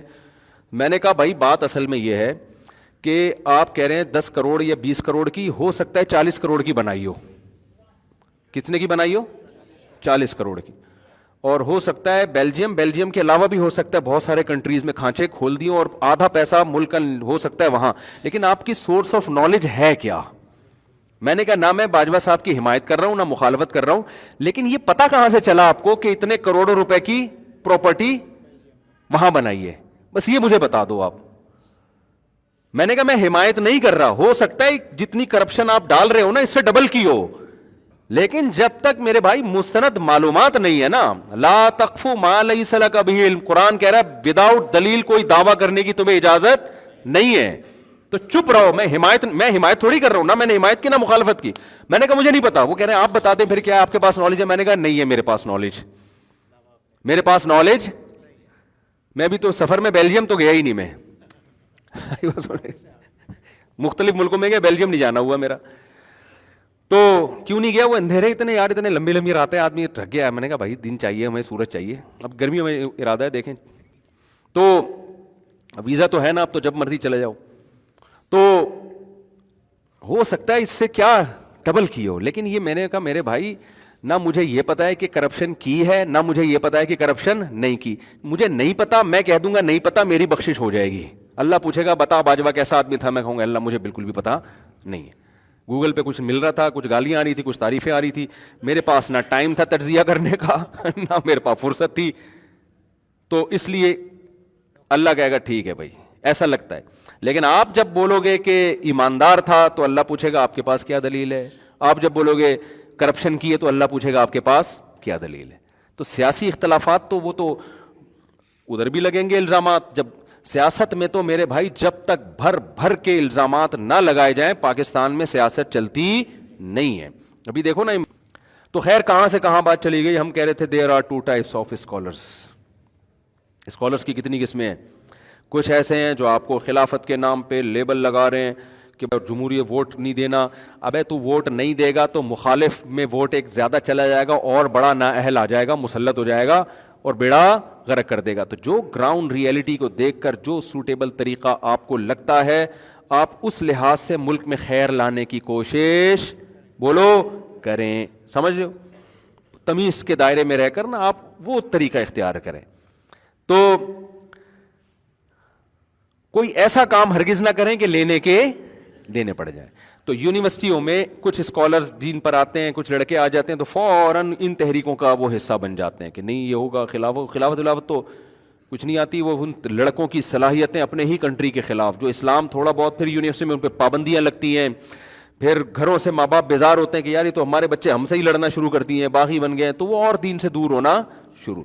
کچھ اسکالرز ایسے ہوتے ہیں کہ جب آپ ان کو سنیں گے تو آپ کو اپنے ماں باپ سے بھی محبت, آپ کو اپنے ٹیچروں سے بھی محبت, آپ کو اپنے باس سے بھی محبت, آپ کو اپنے ملک سے بھی محبت, اور آپ عام آدمی ہیں تو آپ کو مولویوں سے بھی نفرت کے بجائے بولو نا محبت ہوگی کہ نہیں بھائی مولوی ٹھیک. ہاں کچھ گڑبڑ بھی ہوتے ہیں لیکن میجورٹی کیا ہے الحمدللہ. ہم تو مولویوں سے بھی ملے ہیں یار. ہر چیز کو نیگیٹو لے جانا, یہ مولوی ایسے ہوتے ہیں, مولوی نہیں کرتے, یہ مولوی یوں ہوتے ہیں. بس کرو یار, گندی گندی باتیں سن کے پتہ نہیں دماغ کیوں نہیں پکتا, کیوں نہیں ہے دماغ. کچھ اسکالرز ہیں نا یوٹیوب پہ سامنے آتے ہی نیگیٹو باتیں شروع. کوئی مسئلہ ان سے پوچھو بھائی یہ کیا مسئلہ ہے, وہ کہتے ہیں یہ میں بتا رہا ہوں, مولانا لوگ نہیں بتائیں گے یہ. ابے تو خالی یہ بول دے کہ میں بتا رہا ہوں نا, یہ کیوں بول رہے کہ وہ نہیں بتائیں گے. وہی لطیفہ مجھے یاد آ جاتا ہے. ایک آدمی مزدور رات کو تہجد پڑھ رہا ہے, باقی سارے مزدور کمبل اوڑھ کے سردی میں لیٹے ہوئے ہیں, تو اللہ سے کہہ رہے اے اللہ رات کے آخری حصہ ہے, تنہائی ہے, سردی ہے, میں اکیلا تیرے سامنے کھڑا ہوا ہوں اور یہ سو رہے ہیں, ان میں سے کسی کی ہمت نہیں ہوئی تہجد پڑھنے کی, میں اکیلا تیرے سامنے. اے اللہ سارا دن انہوں نے بھی محنت کی, میں نے بھی اتنی محنت کی, لیکن میں اٹھ گیا یہ نہیں اٹھے. تو ایک نے کمبل سے سر نکالا, بولا بھائی تو اپنی تعریفیں کر, اللہ کے سامنے ہماری برائیاں کیوں کر رہا ہے. تو خالی اتنا بول دے کہ اللہ میں یہ کر رہا ہوں, میں تو اس عمل کی لاج رکھ لے, یہ ہمیں کیوں بیچ میں گھسیٹ رہا ہے. تو آج کے کچھ اسکالرز ایسے ہیں, کوئی پازیٹیو بات کریں گے تو یہ مولانا لوگ آپ کو کبھی نہیں بتائیں گے, یہ مولوی لوگ نہیں بتائیں. ابے مولویوں کو تم کیوں ہاتھ دھو کے پیچھے پڑ گئے ہو یار. میں کبھی نہیں بھی یہ بات کہتا کہ سارے مولوی ٹھیک ہوتے ہیں, ہر طرح کی چیزیں مولویوں میں بھی ہیں, تو ہر طبقے میں ہے نا. ڈاکٹروں میں بھی 1 نمبر بھی 2 نمبر بھی, حکیموں میں بھی 1 نمبر بھی 2 نمبر بھی, مولویوں میں بھی 1 نمبر بھی 2 نمبر بھی, ہر طبقے میں ہے. تو پورے طبقے کو اگر تم دیکھو 2 نمبر ڈاکٹر بھی ہوتے ہیں, لیکن آپ نے ڈاکٹروں کی نفی شروع, جیسے یوٹیوب میں آپ کو ملے گا کہ میں آپ کو یہ جو بتا رہا ہوں کوئی ڈاکٹر آپ کو نہیں بتائے گا. لوگ ایک دم آتے ہیں بھائی ڈاکٹر تو ہمیں آج تک الو بناتے رہے بیٹھے. ڈاکٹر کیا کرتے رہے, 6 باتیں اس نے بتائی ہیں, 6 کی 6 صرف یہی بتا رہا ہے, کوئی ڈاکٹر نہیں بتا رہا. تو سمجھ لو کہ یہ پھینکو ہے, یہ مریخ سے آیا ہوا ہے, اس نے جو MBBS کی ہے نا, میڈیکل سائنس پڑھی ہے, وہ اس زمین پہ نہیں پڑھی, کیونکہ عام جتنے بھی ڈاکٹر ہیں ان کو تو پتہ ہی نہیں کیا پڑھ کے آیا ہے, یہ کوئی نئی چیز لے کر آ رہا ہے. ابے کیوں نہیں بتائے گا؟ آپ یہ بول دو کہ بہت سے ڈاکٹر یہ بات نہیں بتاتے, یہ بول دو یار کچھ بتاتے ہیں بہت سے نہیں بھی, یوں کہہ لو نا, تھوڑا ہلکا کر لو. چورن بکتا نہیں ہے اس کے بغیر ہماری سوسائٹی میں, سب کی نفی جب تک نہ کی جائے. اس کا نتیجہ کیا نکلے گا؟ لوگوں کو ڈاکٹروں پر سے اعتماد ختم. اب جب ڈاکٹروں پر سے اعتماد ختم تو نفسیاتی ڈپریشن میں جائے گا کہ نہیں جائے گا؟ وہ کوئی ڈاکٹر اس کو میڈیسن لکھ کے دے رہا ہے, آپ نہیں کہتے پتہ نہیں یار ایسا تو نہیں لیب والوں سے اس کے کھانچے کھلے ہوئے ہوں اس لیے مجھے یہ ٹیسٹ لکھ کے دیا اس نے, ابے ایسا تو نہیں اس کے ماموں کی میڈیکل کی دکان ہو میڈیکل اسٹور سے اس لیے لکھ کے, ابے ہو سکتا ہے ماموں کی ہو, لیکن جب تو آیا ہے تو اب تجھے اعتماد کرنا پڑے گا نا. نفسیاتی ہوتے جوتے پھر عجیب عجیب سے لوگوں کے دماغ خراب ہونا, ڈپریشن میں جانا شروع ہو جاتے ہیں. میں ان کو کہتا ہوں ابے بھائی یہی ڈاکٹر ہیں, انہی سے علاج کرا, اچھے ہیں برے ہیں, ہمارے پاس اس کے علاوہ کوئی آپشن نہیں ہے. اگر کوئی لگے 2 نمبری کر رہا ہے تو دوسری کلینک میں چلا جا. ہمیں تو ایسا ہی ہوتا ہے, مجھے لگے یار یہ ڈاکٹر زیادہ ایکسپرٹ نہیں ہے, میں چلا یار ادھر سے علاج کرا لو. ایسا تھوڑی کہ اب ہم اس یوٹیوبر کے پیچھے پڑ جائیں کہ یہی ایک ڈاکٹر ہے جو بتاتا ہے, باقی سارے گھاس کھاتے رہے ہیں آج تک, کسی کو کچھ بھی پتا بولو نہیں ہے. تو اسی طرح مولویوں کا بھی ایسے ہی ہے بھائی, مذہب مولویوں ہی سے سیکھا جائے گا, انہوں نے ہی اپنے آپ کو دین کے علم کے لیے فارغ کیا ہے. آپ یونیورسٹیوں میں کچھ پڑھ کے تھوڑا سا آپ نے کچھ شارٹ کورسز کر کے کچھ دین سیکھ لیا تو اب آپ اتنے بڑے فنٹر نہیں بن گئے کہ طلاق کے مسائل بھی لوگ آپ سے پوچھیں, وراثت کے مسائل بھی لوگ آپ سے پوچھیں, سود کے حکام بھی لوگ آپ سے پوچھیں, ریاست کے خلاف بغاوت کے بارے میں بھی لوگوں کو آپ گائیڈ کرو, اور ماں باپ کے بارے میں بھی آپ. ایسا نہیں ہوتا, جو آپ کی ایکسپرٹی ہے آپ اس میں اپنی صلاحیتوں کو استعمال کریں. اس سے آگے بڑھنے کی کوشش نہ کریں. ہاں 2 نمبر بھی مولوی ہوتے ہیں تو آپ یہ بتا دیں کہ جو 2 نمبر مولوی ہیں ان کی پہچان کرا دیں زیادہ سے زیادہ. بھئی علماء سے تعلق قائم کرے, علماء سے دین سیکھیں, لیکن کچھ علماء اس طرح کے ہوتے ہیں ان سے ذرا بچ کے رہیں, جو دنیا پرست ہوتے ہیں, جو حق کو چھپاتے ہیں. اتنا ٹھیک ہے, سمجھتے ہو گے نہیں سمجھتے تو یونیورسٹیوں میں اسی نہج پہ آپ لوگوں کو کام کرنے کی ضرورت ہے. ہمارے ہاں بعض دیندار لوگ اس طرح سے اس داڑھی رکھ لی, دیکھو خوب سمجھ لو, جب آپ یونیورسٹی میں, اب یہ سارا بیان ان لوگوں پہ ہو گیا لیکن آپ کے بھی کام آئے گا, جب آپ یونیورسٹی میں داڑھی رکھتے ہو نا, آپ کو ٹیچر کا احترام دوسروں سے زیادہ کرنا پڑے گا, کیونکہ پھر وہ ٹیچر دیکھ رہا ہوتا ہے. ایک عام لڑکا اگر ٹیچر سے بدتمیزی کرتا ہے نا, وہ اس کو نارمل سمجھتا ہے, وہ نارمل سمجھتا ہے, یا زیادہ زیادہ اس کو بد اخلاق. آپ جب کرو گے نا تو وہ پتہ ہے کیا سمجھتا ہے, وہ کہتا ہے اصل میں یہ چونکہ دیندار ہے, اس نے داڑھی رکھی ہوئی ہے, یہ نماز پڑھتا ہے, تو یہ اپنے آپ کو میرے سے بہتر سمجھتا ہے, اسی بیس پر اس نے آگے سے جواب دیا ہے. تو آپ کو بہت زیادہ حساس طریقے سے رہنا پڑتا ہے. آپ کو اس کو اتنی عزت دینی پڑے گی کہ آپ اس کے سامنے یہ شو کرو گے, سر آپ کی داڑھی نہیں ہے, آپ نماز نہیں پڑھتے, لیکن میں آپ کی رسپیکٹ کرتا ہوں کیونکہ آپ میرے کیا ہو, ٹیچر ہو. یہ اسٹائل جب تک نہیں چلے گا نا اس وقت تک دین کے کوئی قریب نہیں آئے گا. گھروں میں بھی یہی ہوتا ہے, جو بچہ نیک بن گیا, ابا اماں سے بدتمیزی شروع کر دی. ابا ٹی وی دیکھ رہے ہیں, ابا تو فلمیں دیکھ رہے ہوتے ہیں, ابا اس عمر میں یہ اچھا لگ رہا ہے. ابا کہتا ہے یار میرا بیٹا جو ہے نا میرا باپ بن گیا ہے. وہ دوسرا وہ دیندار نہیں ہے, وہ تمیز سے میرے ساتھ پوری فلم دیکھ کے اٹھتا ہے.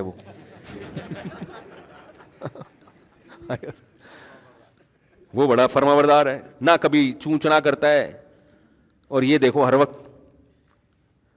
تو ہونا یہ چاہیے کہ بھئی وہ جو مرضی کر رہے ہیں یار, آپ کو ابا اللہ نے مجھے حکم کیا دیا ہے, میں آپ کے سامنے آواز اونچی نہ کروں, ٹھیک ہے نا.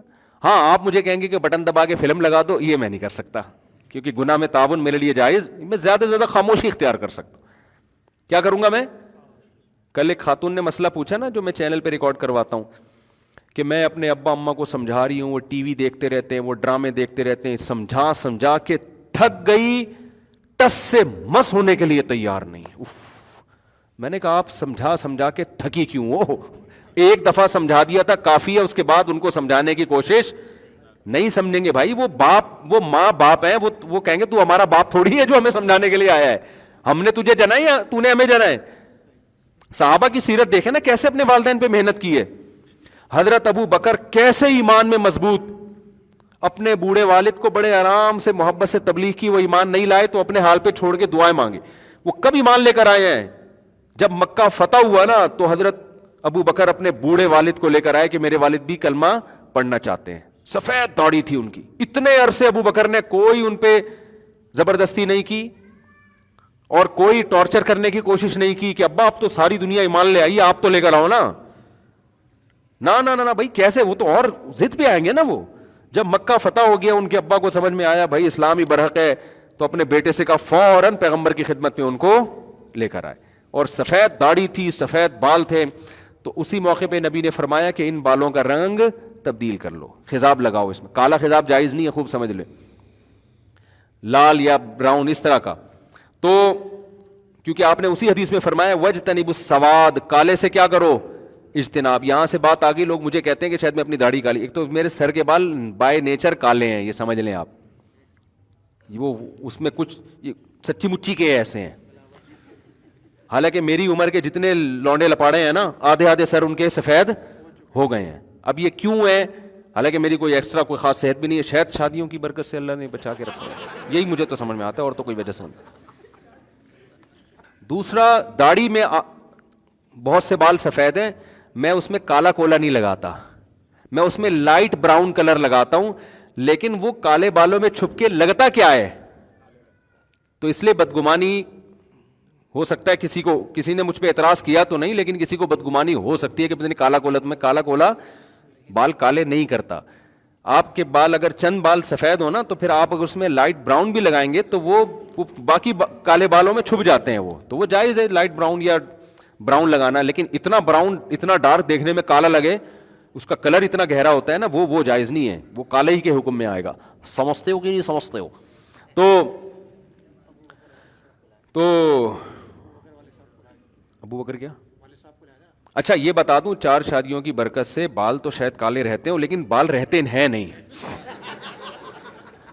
یہ ذہن میں رکھیں آپ, کہیں آپ کہیں کہ اب ہم کالے بال کے لیے 4 شادیاں کریں گے, تو اس کی تو شاید میں گارنٹی تو نہیں, لیکن میں شاید یہ پیش گوئی کر سکتا ہوں کہ ہو سکتا ہے آپ کے بال سفید نہ ہو, لیکن بال رہیں گے نہیں رہیں گے اس کی کوئی گارنٹی نہیں. اگر رہ گئے تو کالے رہ جائیں گے, ورنہ رہیں گے نہیں, کیونکہ میرے آدھے بال غائب ہو چکے ہیں. یہ تو یہاں سے رہ گئے. تو کیا بات چل رہی تھی؟ ہاں, حضرت ابو بکر اپنے والد کو لے کر آئے, کتنی محبت سے, پھر کلمہ پڑھا, کتنے خوشی ہوئی ہوگی حضرت ابو بکر کو, اور کتنا غم ہوا ہوگا جب وہ ایمان نہیں لے کر آئے تھے. لیکن کوئی زبردستی نہیں, تمیز. تو دیندار لوگ اپنی ابا سے, اپنی اماں سے تمیز سے بات کریں, بچھ جائیں ان کے سامنے. بھائی ابا کو لگے کہ اللہ کرے یہ دوسرا جو میرے ساتھ فلم دیکھ رہا ہے یہ بھی فلم چھوڑ کے توبہ کر لے. صحیح ہے نا؟ یہ نہ ہو ابا کو کہ یار یہ کیا ہو رہا ہے بھائی, ایک بنا وہ یہ ہمارے لیے کیا بن گیا, ٹینشن بن گیا. اور اپنے اختیارات سے آگے نکلنے کی کوشش کبھی بھی مت کرو. سمجھتے ہو کہ نہیں سمجھتے؟ تو اسی طرح میرے بھائی, جن کے شادی ہو جاتی ہے, بیوی دیندار پہلے سے اگر نہیں ہے, تو پھر تو آپ کیسے زبردستی کر سکتے ہو؟ پہلے سے دیندار ہے, پھر بگڑ گئی, تو پھر آپ کہہ سکتے ہو بھائی ہم نے تو دیندار سمجھ کے شادی کی تھی. لیکن اگر پہلے سے نہیں ہے تو پھر تمیز سے ہی وہ آئے گی, سختی سے. آج کل بیگم کنٹرول میں نہیں آتی, اور تم اسلام آباد پہ اور ریاست پہ چڑھائی کی بات کرتے ہو یار, خلافت کے ہیں. تو کیا فضول قسم کی بات ہے, جو رہا سا ہے نا وہ بھی جائے گا. باقی میں یہ نہیں کہہ رہا کہ دنیا میں کہیں بھی جہاد نہیں ہو رہا, اس کا میں قطعاً منکر نہیں ہوں, اس کا میں قطعاً منکر نہیں ہوں. جہاد تو قیامت تک چلتا رہے گا. میں یہ کہہ رہا ہوں کہ اپنی ہی ریاستوں کے خلاف اگر کھڑے ہو گئے تو جو تھوڑا بہت ہے نا اس سے بھی جاؤ گے. بعض ملک تو ایسے ہیں جن میں کوئی اسٹیبل گورنمنٹ ہے ہی نہیں نا, ان میں تو غیروں نے قبضے کی کوشش کی, وہاں کی عوام کھڑی ہوئی لڑائی کی, وہ تو 100% برحق جہاد ہے, جہاد کے منکر نہیں ہے. لیکن جہاد کا موقع اور اہل کون ہے, جگہ کون سی ہے, یہ ساری چیزیں جب تک اس پہ ڈسکشن نہ ہو, وہیں اٹھ کے نہیں ایک ایسی تحریک شروع کر دو جس کے فائدے کے بجائے نقصان ہو. تو کافی ہو گیا میرا خیال ہے. اللہ تعالیٰ سمجھنے کی عمل کی توفیق عطا فرمائے.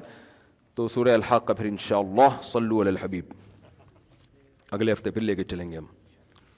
تو وہ جو میں نے آیت پڑھی ہے نا, اس کا خلاصہ بتا دیتا ہوں کہ اللہ نے کہا کہ جتنی چیزیں تم دیکھتے ہو نہیں, کائنات کا ذرہ ذرہ گواہی دے رہا ہے کہ یہ قرآن کس کا کلام ہے, اللہ کا. یہ ایک سوال آپ کے دماغ میں آپ کو کنفیوز کرے گا پورا ہفتہ, اس کا میں جواب مختصر دے دیتا ہوں, تفصیل پھر اگلے بیان میں.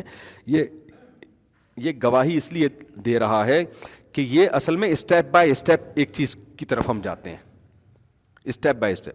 کائنات کا ذرہ ذرہ گواہی دے رہا ہے کہ یہ بنی نہیں ہے, اس کو بنایا گیا ہے. یہ جو خدا کے انکار کرتے ہیں نا لوگ, اس کی ایک بہت بڑی وجہ ہوتی ہے خواہشات کے پیچھے چلنا چاہتے ہیں, اپنی منمانی. تو خدا جب آئے گا نا تو پھر بہت ساری چیزیں آٹومیٹیکلی آ جاتی ہیں. جب آپ خدا کو مانو گے, اگلا سوال کھڑا ہو جائے گا, خدا نے ہمیں بنایا کیوں؟ جب اس نے بنایا اتفاق سے بنے نہیں ہیں, تو اس کا جواب ہمیں مذہب ہی دیتا ہے, خدا ہی دے گا نا جواب. وہ تو آسمانی کتابوں میں بتاتا ہے میں نے اپنی عبادت کے لیے بنایا. پھر اللہ تو نے عبادت کے لیے بنایا ہے ہمیں, تو وہ عبادت ہے کیا؟ وہ بتاتا ہے کہ لیبلوکم ایکم احسن عملا, اس لیے بنایا کہ تم اچھا عمل کرو. اب اچھا عمل ہمیں ملے گا کہاں؟ وہ پیغمبروں کے ذریعے ملے گا نا. تو بھائی اگر محمد صلی اللہ علیہ وسلم نہیں ہے تو پھر کون ہے بتاؤ؟ کس کی تعلیمات ہیں؟ تو گھوم پھر کے آپ آؤ گے اسلام کی طرف, قرآن کی طرف, سنت کی طرف. تو یہ اسٹیپ بائی اسٹیپ یہ کائنات کا ذرہ ذرہ آپ کو بالآخر کہاں لے کے جاتا ہے؟ اسلام کی طرف لے کے جاتا ہے. اور الٹا سوچو گے تو یہ آپ کو اسلام سے ہٹائے گا. یہی کائنات ہے جس کا ذرہ ذرہ آپ کو قرآن کی طرف اور اسلام کی طرف لے کے آتا ہے. اگلے ہفتے پھر انشاءاللہ اس کی ڈیٹیل ہوگی. میری 4 سال قبل 4 ماہ قبل منگنی ہوئی تھی دیندار گھرانے میں, لیکن ابھی میرے علم میں بات آئی ہے کہ لڑکی کے یونیورسٹی لڑکوں سے دوستی ہے. اب میں منگنی توڑ دوں؟ توڑ دیں. منگنی کے بعد بھی دوستی ہے تو ویسے تو پہلے بھی نہیں ہونی چاہیے, لیکن بعد میں بھی ہے تو پھر تو میری رائے ہے کہ توڑ دیں. اور یہ میں لڑکیوں کو بھی کہتا ہوں کہ کسی کے آپ سے بات چیت طے ہو گئی, اس کے بعد لڑکیوں سے دوستی ہے, تو لڑکی کو بھی کہتا ہوں اس بندے سے تعلق, دیکھو کوئی تو حد ہونی چاہیے نا میاں بیوی کے رشتے کی.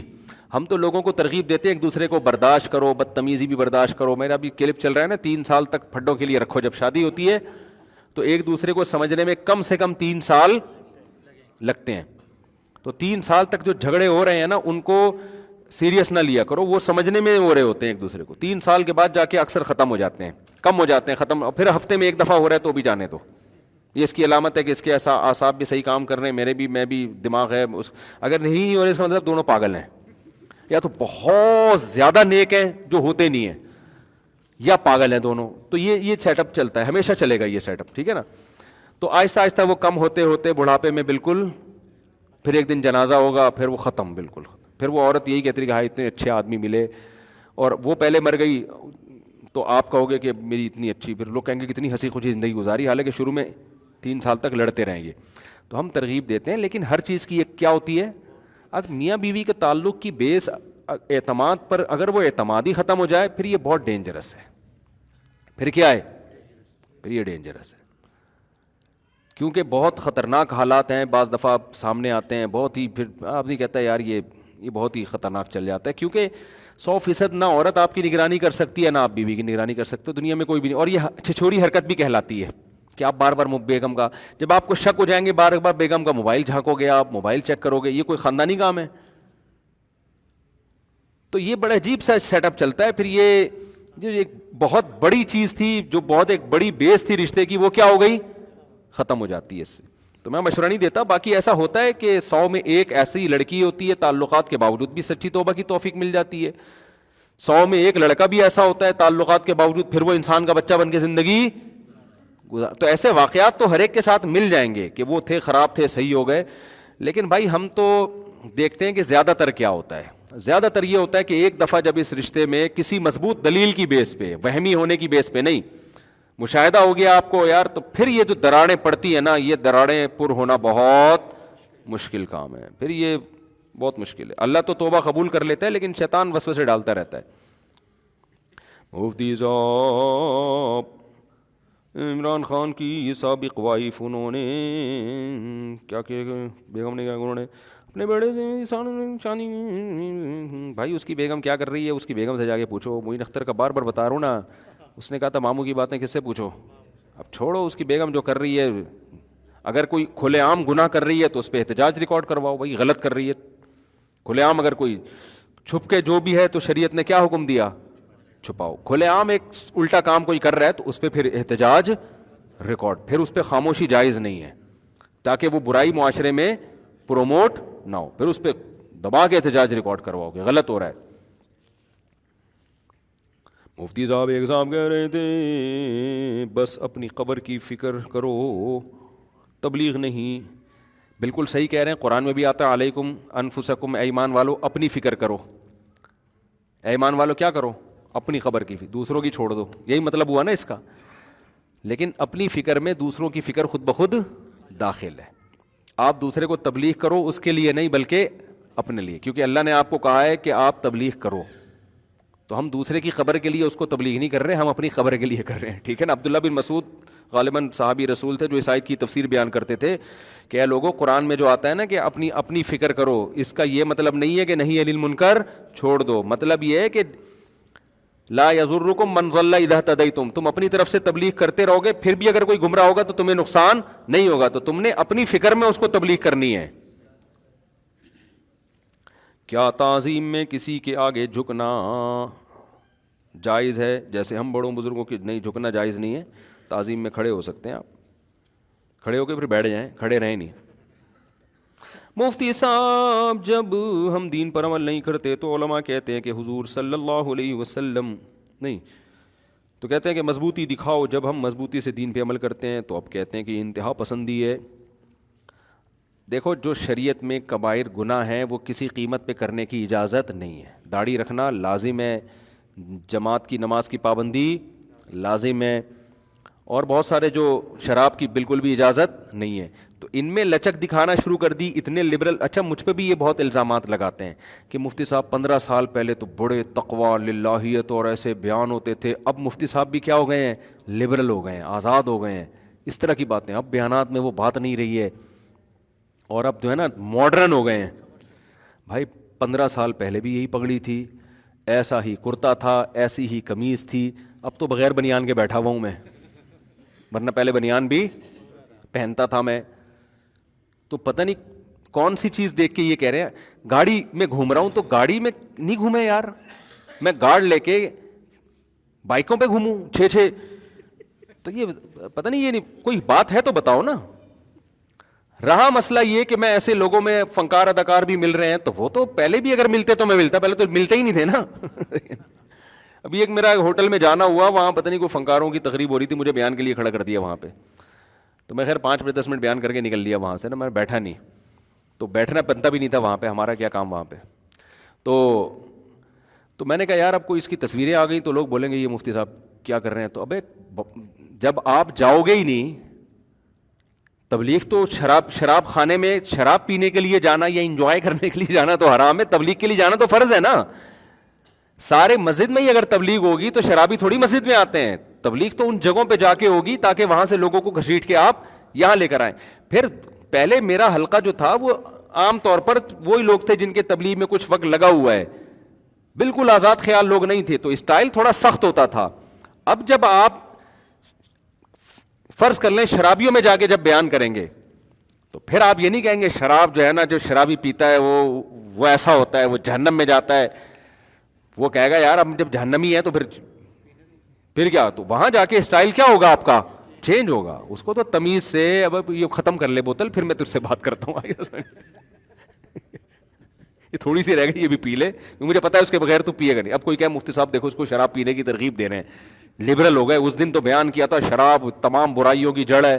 تو بھائی ہم پینے کی ترغیب نہیں دے رہے, ہمیں پتا ہے وہ آدھی پیے گا, پینی تو ہے اس نے, تو پہلے پی لینا تاکہ ہمارا بھی ٹائم بچے گا, ہم بات کر لیں گے. تو جس مجمع میں انسان جاتا ہے وہاں بات کا اسٹائل کیا ہو جاتا ہے, چینج ہو جاتا ہے. فنکاروں اداکاروں میں جا کے آپ یہ نہیں کہہ سکتے تھے ڈرامے حرام اور فلمیں حرام اور ناچ گانے حرام اور یہ حرام, وہ ڈپریشن میں آئیں گے یار. وہ وہاں جا کے تو پہلے ان کو اللہ کا وجود, توحید اور یہ موٹی موٹی باتیں, جنت جہنم دماغ میں کسی طرح بیٹھ جائیں, بس اتنا کافی ہے, پتلی گلی سے نکلو یہاں سے. اتنی بھی غنیمت ہے کہ انہوں نے آپ کی بات مولوی کو سن لیا, ایک پگڑی والے کو, داڑھی والے کو اپنے سامنے ایک ایسی محفل میں جہاں ساری فنکارائیں, اداکارائیں اور ایکٹر لوگ جمع ہوئے ہوئے, وہاں مولوی کا کام کیا ہے؟ مولوی کو برداشت کر لیا 5 منٹ, یہ سمجھ لو یہ جنت الفردوس میں چلے گئے. اب میں فتوے نہیں لگا رہا, اور میں عجیب سا لگ رہا ہوتا ہوں ایسی مجلس میں جا کے کہ یار میں کیا ہو گیا, میرا کیا کام ہے. تو مولوی کو, اور یہ کتنا پازیٹیو ہمارے سوسائٹی کا ایک, آپ نے کبھی سنا کہ انڈیا کے جو ان کے تقریب کے پروگرام ہوتے ہیں, کیا ہے وہ, کیا کہتے ہیں اس کو, بالی ووڈ کے جو پروگرام ہوتے ہیں انعامات کی تقسیم, کبھی سنا کہ پنڈت جی کو بلایا انہوں نے وہاں پہ؟ نہیں آ رہی بات. کبھی سنا آپ نے کہ جی وہ ان کی فلموں کا بڑا جو اس میں بیسٹ ایوارڈ آف فلم دیا جا رہا ہے, اور یہ اس میں جناب پنڈت جی کی بھی 5 منٹ کی 10 منٹ کی تقریر ہے؟ کبھی بھی نہیں ہوتا. کہتے ہیں بھائی مذہب کو وہاں رکھو. یہ ہمارے ہاں اسلام زندہ ہے کہ فلموں کی تقریب میں بھی 5-10 منٹ مولوی کے انہوں نے ڈال دیے ہیں کہ یار جیسے مرضی ہے سن تو لو نا. مجھ سے کتنے فنکار لوگ رابطے کرتے ہیں, کتنے اداکار لوگ رابطے کرتے ہیں. تو میں کہتا ہوں یار کم از کم دلوں میں ایمان ان کے باقی ہے, کم از کم. اب اس میں اگر آپ استغنا شروع کر دیں, جاؤ تمہاری ایسی کی تیسی, ہم نہیں آئے گا, تو یہ پھر غلط ہو جائے گا. یہ کیا ہو جائے گا؟ یہ غلط ہو جائے گا. ہم تو یہ بھی سوچ کے چلے جاتے ہیں کہ یار شاید ہم سے اچھے ہوں. بھائی ہمیں تو مول ہمارے تو ابا مولانا تھے, ملتا تو پتہ نہیں ہم کیا کر رہے ہوتے بیٹھ کے. بھائی ہمارا تو مذہبی گھرانہ تھا, ابا بھی نیک تھے, اماں بھی نیک تھیں, تہجد گزار, دادی بھی ہمارے سارے نفلی روزے بھی اکثر رکھا کرتی تھیں, رمضان کے تو دور کی بات. تو ہم تو پھر بھی جتنا بننا چاہیے تھا اتنے ہیں نہیں. ہمیں تو یہ ڈر ہوتا ہے کہ اللہ کہے گا تمہیں ماحول اتنا اچھا دیا تم بنے کیا, اور ان کو اتنا برا ماحول ملا, اس میں مولوی صاحب کو فون کر کے سلام بھی کر دے نا, تو یہ کیا ہے؟ یہ بڑی بات ہے بھائی. اور سن لیں ہمیں 5-10 منٹ. اور میں نے ایسے ایسے سخت دل لوگ دیکھے, جب بات چیت ہوتی ہے نا, جن کو ہم سمجھتے تھے کہ بالکل ہی ملحد ٹائپ کے لوگ ہیں, ایسے نرم دل ہو جاتے ہیں. میں ایک دفعہ کسی ایسے ہی مجمع میں گیا, میں نے 10 منٹ کی تقریر کی اللہ کے وجود اور ان کے دلائل کو ثابت کیا. جب میں آ کے بیٹھا نا, تو میرے پاس کوئی پیپلز پارٹی کے وزیر بیٹھے ہوئے تھے میرے ساتھ, زرداری کے کوئی خاص آدمی تھے وہ. اب ہمارے ذہن میں تو زرداری کا عجیب سے, یعنی اللہ معاف فرمائے, یعنی ایک ہے نا کہ وہ ان کے آدمی ہوں گے تو پتہ نہیں کیا ہوں گے. میں جب آ کے بیٹھا نا, تو وہ, میں نام بھی بھول گیا ان کا, اتنی تمیز سے ملے, کہتے ہیں یار 10 منٹ بات سنی ہے لیکن دماغ کیا ہو گیا, بہت بہت یعنی ایک روحانیت محسوس ہوئی. اور پھر مجھے کہنے لگا میں آپ کو بلاؤں گا بیان کے لیے فلاں جگہ. اچھا میں جب بیٹھا تو پھر وہ پروگرام چل رہا تھا نا, تو ان میں کوئی اور بھی کوئی 2-4 لوگ آئے, جو کسی نے کوئی لطیفہ سنانا تھا, کسی نے کوئی کامیڈی کرنی تھی. تو ایک بندہ آیا, وہ جو بھی تھا ان کا, تو ان کو وہ شروع کا 10 منٹ کے اللہ رسول کی بات اتنی اچھی لگی نا, انہوں نے کہا یار پتہ نہیں کیا فضول چیزیں, پروگرام شروع ہو گیا. اب کہہ رہے ہیں یار وہی ویسے ہی کسی اور مولانا کو بھی بلاؤ. تو بڑے لوگوں کے دلوں میں بعض دفعہ زرخیزی ہوتی ہے, ماحول نہیں ملا ہوتا, زرخیز دل ہوتے ہیں, وہ بات سننا چاہ رہے ہوتے ہیں. ایک فلمی اداکار تھا, پوری رات نا وہ ریہرسل کرتے رہے گانے, اس کی وہ گانا گانے کی نا, پوری رات وہی ہیروئن کے ساتھ پوری رات ان کی ایکٹنگ ہوتی رہی. تو اس نے کارگزاری سنائی ایک مولانا صاحب کو, کہتے ہیں فجر کی اذان کی آواز آئی نا, تو کہتے ہیں مجھے خیال ہوا کہ آج چلو فجر پڑھ کے دیکھتے ہیں. کبھی تو پڑھنے کی توفیق نہیں ملی, چلو آج ساری رات ہم نے یہ مستیاں کی ہیں, تو چلو آج کیا کرتے ہیں, چلو یار آج. کہہ رہے جب میں آیا نا مسجد میں, اتنی خاموشی کا ماحول, وضو کر کے بیٹھا, پوری رات جو رقص و سرور کی محفل تھی اس میں وہ سکون نہیں تھا. اور جو گاؤں کے دیہات کی کہیں کوئی دور علاقے تھے, ان کی مسجد تھی وہ. کہہ رہے میں نے جب فجر پڑھی نا, مجھے اتنا سکون ملا, تو پھر تبلیغ میں سیروزے کے لیے چلا گیا وہ. پھر سیروزے کے بعد چلے, اور پھر ماشاءاللہ داڑھی رکھ لی اس نے, نمازی پرہیزگار بن گیا. پھر اس نے 2 طوائفوں کو توبہ کرائی. اس نے کیا کیا, اپنی ماضی کا قصہ سنایا, کہ فلموں میں تو لگا ہوا تھا وہ, لیکن اس نے قصہ سنایا کہ 2 لڑکیاں میرے پاس ایکٹر بننے کے لیے آئیں. یعنی انہوں نے کہا ہوگا نا تمہارے فلم انڈسٹری میں اسلام دعا ہے, تو کہہ رہے وہ دونوں لڑکیاں جب آئیں تو میں نے پوچھا, میں نے ان سے کہا کہ حالانکہ وہ خود فلموں میں کام کرتا تھا, کہہ رہے میں نے ان سے کہا کہ یہ لائن اچھی نہیں ہے, تم کیوں اس میں آنا چاہ رہی. انہوں نے کہا پیسوں کے مسائل ہیں, یہ ہے فلانا ہے ڈمکانا ہے. تو اس نے کہا اگر تمہیں کوئی مالدار آدمی تم سے شادی کر لے تو تمہارا مسئلہ حل ہو جائے گا, عزت کی زندگی. انہوں نے کہا ہاں ٹھیک ہے, اس نے کر لی ان دونوں سے. تمیز کا کام کیا نہیں کیا. لوگ کہیں گے عیاشی کی, او بھائی عیاشی ویسے بھی ہو جاتی, ان سے ریلیشن جو جس طرح وہ مجبوری بتا رہا تھا نا, بیوی بنا کے رکھا ان کو. پھر وہ کوئی دل میں رمق تھی, تو پھر اللہ نے مسجد میں نماز پڑھوائی, اور پھر تو کوئی نیکی ہو جاتی ہے, تو پھر آگے بھی نیکیوں کی توفیق ملتی ہے. تو یہ جو اسٹائل ہے نا سخت لب و لہجے والا, اور جہنم میں جائے گا اور فلانا جائے گا, یہ تبلیغ میں یہ اسٹائل نہیں چلتا. ہمارے حضرت علماء سے ہم نے سنا ہے کہ اپنے بارے میں بدگمان رہو, اپنے آپ کو 1 نمبر کا الو کا پٹھا سمجھو ہر وقت. صحیح ہے نا, کوئی خوبی پہ نظر نہ ہو, اپنی ساری خامیوں پہ. اپنے بارے میں یہ نہیں کہ میں چونکہ ایکچولی 5 ٹائم نماز بھی پڑھتا ہوں, ایکچولی میری داڑھی بھی ہے, ایکچولی میں تو اچھی اچھی باتیں بھی کرتا ہوں. مثلا اگر میں اپنے بارے میں سوچنا شروع کر دوں یا کوئی اور سوچنا شروع کر, بھائی اپنی خامیاں دیکھو. ہر آدمی میں کچھ ہوتی ہیں یار. آپ اپنی خامیاں دیکھو کہ یار میں میں یہ کیوں نہیں کر رہا، میں یہ کیوں نہیں کر رہا، میں نفلی روزے کیوں نہیں رکھ رہا. قرآن میں تو اللہ نے نیک لوگوں کی کتنی تعریفیں بیان کی ہیں، روزے بھی رکھتے ہیں، تہجد بھی پڑھتے ہیں، پوری پوری رات اپنے بارے میں ہر وقت بدگمان، اور دوسرے کے بارے میں کوئی بھی خوبی نظر آ رہی ہے تو وہ اس کو اس کی. مولانا تھانوی رحمۃ اللہ فرمایا کرتے تھے جب میرا کوئی مرید آتا ہے نا میرے سے، جس نے مجھے مینٹور بنایا ہے، جو مجھ سے اصلاح چاہتا ہے، اس میں 99 خوبیاں ہوں ایک خامی، تو میری نظر اس کی خامی کی طرف ہوتی ہے، کیونکہ اس نے مجھے پیر و مرشد بنایا ہوا ہے نا. ابے جب پیشنٹ ڈاکٹر کے پاس آتا ہے تو ڈاکٹر اس کی بیماری کو دیکھتا ہے یا جو چیزیں ٹھیک ہیں اس کو دیکھتا ہے؟ پیشنٹ گیا ڈاکٹر کے پاس، ڈاکٹر نے کہا آپ کے گردے بھی ٹھیک ہیں، آپ کی آنکھ بھی ٹھیک ہے، آپ کا شوگر بھی ٹھیک ہے، آپ کا یہ بھی ٹھیک ہے، آپ کا وہ بھی ٹھیک ہے. وہ کہا ڈاکٹر صاحب مجھے یہ بتاؤ خراب کیا ہے؟ ایسے تو ٹھیک تو بہت ساری چیزیں ہیں.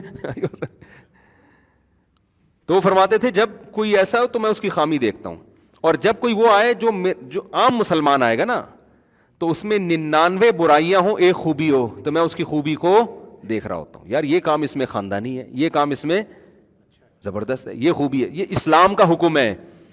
سمجھتے ہو تو کوئی بھی ہو تو آپ اس کی خوبیاں تلاش کرو، پھر ان خوبیوں کو انسان نمایاں کر کے بڑے بڑے لوگ پگھل جاتے ہیں بھائی، بڑے بڑے لوگ آ جاتے ہیں. تو مولانا لوگوں کا یا جو دین کی دعوت دینے والے لوگ ہیں ان کا جو اخلاق کا معیار ہے بہت اونچا ہونا چاہیے. میرا ہے نہیں، کہیں آپ سمجھیں یہ پتہ نہیں کتنے نیک ہیں، میرا بھی نہیں ہے اس معیار پہ، لیکن ہونا بہت اونچا چاہیے. میں تو صرف یہ بتا رہا ہوں کہ جب وہ اس طرح لحاظ کریں تو پھر یہ فتویٰ نہ لگایا کرو کہ یہ کیا ہو گئے ہیں، یہ لبرل ہو گئے ہیں مولانا صاحب.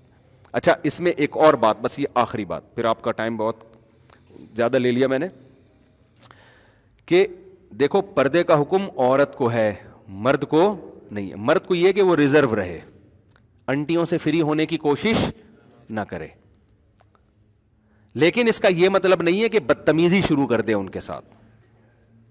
سمجھتے ہو کہ نہیں سمجھتے؟ جیسے یونیورسٹی میں لڑکے ہیں، ہم ان کو کہتے ہیں کہ یار آپ کے ساتھ جو کلاس فیلوز ہیں آپ نہ فری ہوں ان سے، اپنے کام سے کام رکھیں جائیں، کوئی سلام دعا کی ضرورت نہیں ہے. کسی نے سلام کر لیا تو تمیز سے جواب دے دیا جائے. اس میں پھر آپ کا یہ جو ایٹیٹیوڈ ہے نا کہ فتنہ ہوگا اور میں نہیں، تو اگلی سمجھے گی کہ پتہ نہیں یہ سارے مولوی ہی ٹھرکی ہوتے ہیں، انہی کو بہت زیادہ فتنے کا اندیشہ ہے، باقی تو سلام دعا کر کے نکل جاتے ہیں. کچھ چیزیں زمانے کے ساتھ کیا ہو جاتی ہیں. پہلے زمانے میں جب پردے کا ماحول تھا نا تو لڑکی کا سلام کرنا ہی غلط سمجھا جاتا تھا، وہ واقعی غلط تھا. اب جب پردے کا ماحول نہیں ہے تو یہ ایک نارمل روٹین کا حصہ بن چکا ہے. آپ جہاز میں جاتے ہو، ایئر ہوسٹس آتی ہے، سر کیا چاہیے آپ کو، آپ یوں بولو اللہ کی پناہ چاہیے، دفعہ ہو یہاں سے، ہمارے شیخ نے کہا ہے کہ نظر نیچی رکھو. تو اس سے عورت کے فتنے سے تو شاید بچ جاؤ آپ، لیکن ایک اور فتنہ، وہ بولے گی پتہ نہیں کیا اس کو کوئی ٹھڑک ہے، کیا ہے کہ مجھ پہ نظر پڑ گئی تو پتہ نہیں اس کو کیا ہو جائے گا. تو کوئی بھی ایب نارملٹی والا کام کرنے کی کوشش، نارمل جیسے سارے تمیز سے سفر کر رہے ہیں نا ایسے آپ بھی تمیز سے سفر کرو. یہ کہنے کا مقصد ہے. نہ گھور گھور کے اس کو آنکھیں پھاڑ پھاڑ کے دیکھو، اور نہ ایسے بن جاؤ کہ جیسے پتہ نہیں سارا تقویٰ اور للہیت آپ پہ نازل ہو رہی ہے. نارمل بنو، اپنے جذبات پہ کنٹرول کرو، بولو بھائی میری بہن ہے، بس ختم ہو گئی بات. اب یہ میں اس لیے بتا رہا ہوں کہ بعض دفعہ علماء کے ساتھ بھی ایسا ہوتا ہے. مجھے تو یاد ہے ایک دفعہ میں کسی باہر کی ایئر لائن میں سفر کر رہا تھا. اب کوئی کیمرہ سے ویڈیو بنا کے ڈالتا نا، میں تو یہ ڈر رہا تھا یار کسی نے ویڈیو بنا کے ڈال دی تو میرا تو بیڑا غرق، میں تو ایئرپورٹ پہ اترنا مشکل ہو جائے گا. اب ایئر ہوسٹس تھی، وہ ایئر لائن بھی کسی دوسرے ملک کی تھی، ایمریٹس ایئر لائن تھی میرا خیال ہے. اب وہ ایئر ہوسٹس بھی عربی، اب ظاہر ہے ایئر ہوسٹس تو اکثر ینگ ہی ہوتی ہیں. اب وہ کیا ہے، وہ بیچاری، اس کو اردو بھی آتی تھی کیونکہ پاکستان سے اتنے زیادہ اس کو اردو آ گئی تھی. اب اس نے کہا کہ میں آپ کے بیان سنتی ہوں بڑی عقیدت سے نا، تو کھانا وانا سب کو اس نے سرو کیا. پھر میرے ساتھ 2 سیٹیں خالی تھی، ادھر ہی آگے بیٹھ گئی ہوں. اب یہ روسز بیٹھ گئی، کہہ رہی وہ آپ سے مجھے آدھا گھنٹہ اس نے مجھ سے بات چیت کی ہے. اردو تھوڑی کمزور تھی اس کی، لیکن اپنے مسائل اور یہ، اور مجھے آدھے گھنٹے میں مجھے الحمدللہ اللہ سے امید لگا کے کہہ رہا ہوں، کوئی دعوے نہیں کہ مجھے کوئی الحمدللہ فتنہ نہیں ہو رہا تھا. کہ جو ہے نا جیسے ایک ٹین ایجز لڑکوں کو تو وہ تو شاید یہ تاریخی لمحات ہوں ان کے لیے نا، ڈائری میں لکھ لیں. ہم تو بھائی 15 بچوں کے باپ ہیں الحمدللہ. گھر ہے اور ایک ایج بھی ہوتی ہے انسان کی, اور پھر کچھ اپنے اندر بھی, میں نہیں کہہ رہا کہ مجھے تو ڈر لگتا ہے, کوئی دعوے کبھی نہ کرو بیٹھ کے, لیکن اس وقت بہرحال مجھے کوئی ایسا فتنہ عام طور پہ ایسے موقع پہ ہوتا نہیں عام طور پہ. تو میں بیٹھ گیا, میں اپنا آرام سے بیٹھوں, وہ ادھر آ کے پہلے تو وہ مسائل پوچھتی رہی, پھر بیٹھ ہی گئی. مجھے یہ ڈر لگ رہا ہے کہ یار کوئی کسی نے تصویر کھینچ کے ڈال دی نا تو میری ایسی کی تیسی. اب بتاؤ میں اس کو اگر اٹھاؤں وہاں سے, تھوڑا فاصلہ تھا الحمدللہ, یعنی بیچ میں ایک بندے کا فاصلہ تھا, وہ فاصلے سے بیٹھی ہوئی ہے, اب میں اس کو بولوں کہ آپ یہاں سے چلی جائیں تو یہ غلط رویہ ہوگا. یہ آپ ایک میسج دے رہے ہیں کہ گویا مجھے آنٹی چونکہ آپ سے بہت فتنہ ہو رہا ہے اور اب میرے جذبات کنٹرول میں نہیں ہے, اور گناہ سے بچنا بھی فرض, گناہ کے مقدمات سے دفع ہو جائیں یہاں سے آپ. نتیجہ چاہے کتنے ہی اچھے اخلاق سے آپ بولیں, تو ایسے موقع پہ جب وہ آپ کو اپنا ایک روحانی پیر و مرشد سمجھ رہی ہے, اور کراؤڈ پورے مجمع میں, کوئی بند کمرے میں تھوڑی ہے, بند کمرے میں کسی عورت کے ساتھ تنہائی جائز نہیں ہے. اتنا براڈ مائنڈڈ نہ بن جائیں کہ شرعی حدود ہی کو کراس کرنا شروع کر دیں. نبی صلی اللہ علیہ وسلم کی صحیح حدیث ہے کہ ایک مرد اور عورت تنہائی میں اکٹھے ہوتے ہیں, تیسرا کون ہوتا ہے؟ شیطان. تو بند کمرے میں کبھی, چاہے کوئی بھی آ جائے, کوئی خاتون آ جائے نا, کوئی بڈھی ہو بیچاری, کوئی بوڑھی ہو 75-80 سال کی, ایک الگ بات ہے, لیکن ینگ کوئی عورت آئے کہ میں نے تنہائی میں ملنا ہے آپ سے, میں کہتا ہوں بھائی آپ یہاں بیٹھیں اور دروازے میں اپنے آفس کے کھول دیتا ہوں. میں لڑکوں کو بول دیتا ہوں بھائی یہ اپنی بات شیئر نہیں کرنا چاہتی, آفس کے دروازے کیا ہوں گے, کیوں آپ اتنا نا براڈ مائنڈڈ بن جائیں کہ شرعی حدود ہی کو کراس کرنا شروع کر دیں نا. پھر اگر وہ کہہ رہی دروازے بند, میں دروازہ بند نہیں ہوگا بھائی, ٹھیک ہے نا, کیونکہ فتنے کا آپ بدگمانی کا موقع بھی نہ دیں, اور پھر اپنے اوپر اتنا اعتماد کرنا. تو 20 قسم کے ہوتے ہیں, تو جیسے جاہل پیر لوگ مل رہے ہوتے ہیں, تو نہیں بھائی اب دروازہ کیا ہوگا. ایک دفعہ تو میرے ساتھ ایسے ہوا, میں کسی گھر میں اکیلا تھا, تو ایک خاتون آئی, وہ گھر کے اندر ہی آ گئی, جیسے وہ آئی ہیں میں باہر آ گیا. میں نے کہا یا تو آپ یا میں, دونوں میں سے ایک ٹائم پہ یہاں رہے, میں نہیں اندر جاؤں گا بھائی, کیونکہ اسلام نے منع کیا ہے. پھر میں نے گھر والوں کو فون کیا, گھر والے آئے, تو پھر گھر والوں کی موجودگی میں ان سے ملا. لیکن پبلک میں وہ سب کے سامنے ادھر آ کے بیٹھے, تو کیا چکر چلائے گا یار, ایسے خدا نخواستہ کیوں یعنی بدگمانی انسان کرے.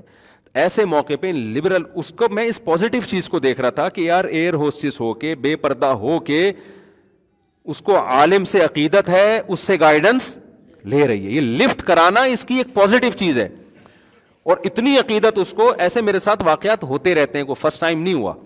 اتنی عقیدت, آخر میں اس نے کہا کہ آپ ایک جملہ مجھے لکھ کے دیں دعائیہ, اور میں پلاسٹک کوٹنگ کرا کے اپنے گھر پہ لگاؤں گی کہ میری زندگی میں آپ سے سیلفی تو شکر ہے اس نے نہیں لی, اس کو خود ہی خیال آ گیا.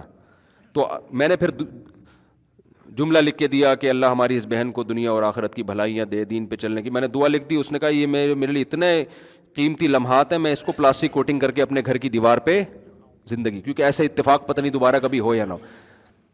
تو میں نے ایسے دیکھا ایئر ہوسٹس میں بھی جو بہت, یعنی ان کے اندر بہرحال ایک جذبہ ہے. آپ کو پتہ ہے نبی صلی اللہ علیہ وسلم نے فرمایا المرء مع من احب یوم القیامہ, انسان کو جس سے محبت ہوگی قیامت کے دن اسی کے. دینداروں کے ساتھ محبت, یہ محبت چھوٹا عمل نہیں ہے. میں لڑکیوں کو ایئر ہوسٹس بننے کی کبھی بھی ترغیب نہیں دیتا. کوئی خاتون میرا بیان سن کے ایئر ہوسٹس نہ بنے, مجھے یہ جاب اچھی نہیں لگتی, شریعت کو اچھی نہیں لگتی کہ اتنے مردوں میں آپ سرو کر رہی ہو. میں اس کو پروموٹ نہیں کر رہا, میں بتا رہا ہوں کوئی بھی کر رہی ہے کسی مجبوری سے یا خوشی سے, لیکن اس میں اگر ایک عیب ہے تو بیسیوں اس میں خوبیاں بھی, بولو نا, ہوں گی, بیسیوں خوبیاں بھی ہوں گی. تو آپ نے اس سے ایسا, پھر ایسے موقع پہ کوئی مجھے کہے گا یہ دیکھو لبرل لوگ ہیں انٹی کے ساتھ بیٹھے ہوئے ہیں تو بھائی پہلے جو تھے نا, تو آپ جیسے داڑھی مونچھوں والے لوگ ہی آ رہے تھے, تو میرا بیان تھا سخت قسم کا, کرخت قسم کا. مجھے پتا تھا اس کے پھر بھی کوئی اثر نہیں ہوگا, تو ان کو تو تھوڑی سی لفٹ کرا دو تو یہی آدھی سے زیادہ تبلیغ ہو جاتی ہے. سمجھتا ہے کہ نہیں سمجھتا ہے. تو مولانا طارق مل صاحب پہ بھی جو لوگ اعتراض کر رہے ہوتے ہیں نا, فلانی کے سر پہ ابے دوپٹہ تھا اس کے سر کے اوپر, یار ٹوپی تھی پتہ نہیں دوپٹہ تھا, رہا تو پبلک میں رکھا ہے نا, تو کیا یار کیوں اس کو اتنا نیگیٹو لے کے جا رہے ہو. تو دین کی تبلیغ کے لیے حرام کی اجازت آپ کو پھر بھی کسی صورت میں, جیسے شرابی پی رہا ہے تو آپ بولے ہاں پی لے, جب پوری پی لے گا تو پھر بات کروں گا, لیکن وہ کہے بات جب میں سنوں گا جب ایک گھونٹ تو بھی پیے گا. اب اگر آپ اتنے براڈ مائنڈڈ بن گئے کہ اس کو خوش کرنے کے لیے آپ نے کہا چلو ایک گھونٹ میں بھی پی لیتا ہوں, یہ براڈ مائنڈڈ نہیں ہے, یہ آپ نے شریعت کا بیڑا غرق, آپ نے اللہ کی حدود کو کیا کر دیا, کراس. تو اسی طرح نامحرم سے اگر آپ تنہائی میں مل لیے, تنہائی ہو گئی, کوئی تیسرا بندہ نہیں ہے. اب یہ براڈ مائنڈڈ, یہ تبلیغ کی آپ کو شریعت میں اجازت نہیں ہے, کیونکہ اب آپ اللہ کی حدود سے کیا کر رہے ہو. تو پبلک پلیس ایک الگ چیز ہے, تنہائی میں ملنا ایک الگ چیز ہے. سمجھتے ہو کہ نہیں سمجھتے؟ اور بعض دفعہ میری لڑکیوں کے ساتھ سیلفیاں آتی ہیں, وہ میں نے نہیں لی ہوئی ہوتی, کوئی بندہ آگے کھڑا ہوا ہوتا ہے تو لیفٹ میں کوئی خاتون بھی آگے کھڑی ہو جاتی ہے. اب میں بچنے کی کوشش کر رہا ہوتا ہوں, لیکن دھکا دینا ایسے موقع پہ, اس کو بھگانا, یہ اخلاقی حرکت نہیں ہے. تو خوشی سے نہیں کبھی بھی. مجھے تو گھر سے جھاڑ پڑتی ہے. ایک دن کسی لڑکی نے, ٹک ٹاکر تھی وہ, میرے ساتھ سیلفی, میں کسی اور کے ساتھ, وہ بھی آگے کھڑی ہو گئی, فوراً میرے گھر سے میسج آ گئی, یہ کون ہے بھائی؟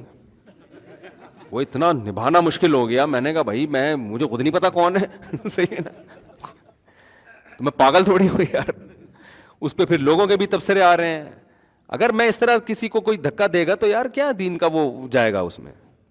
تو وہ دوپٹہ لے کے بیچاری ایک مولوی کی عقیدت میں, مولوی سے یا عالم سے اگر وہ عقیدت کرے گی تو اس کا مقصد مذہب سے محبت ہی ہے, اور کوئی اس کا مقصد نہیں ہے.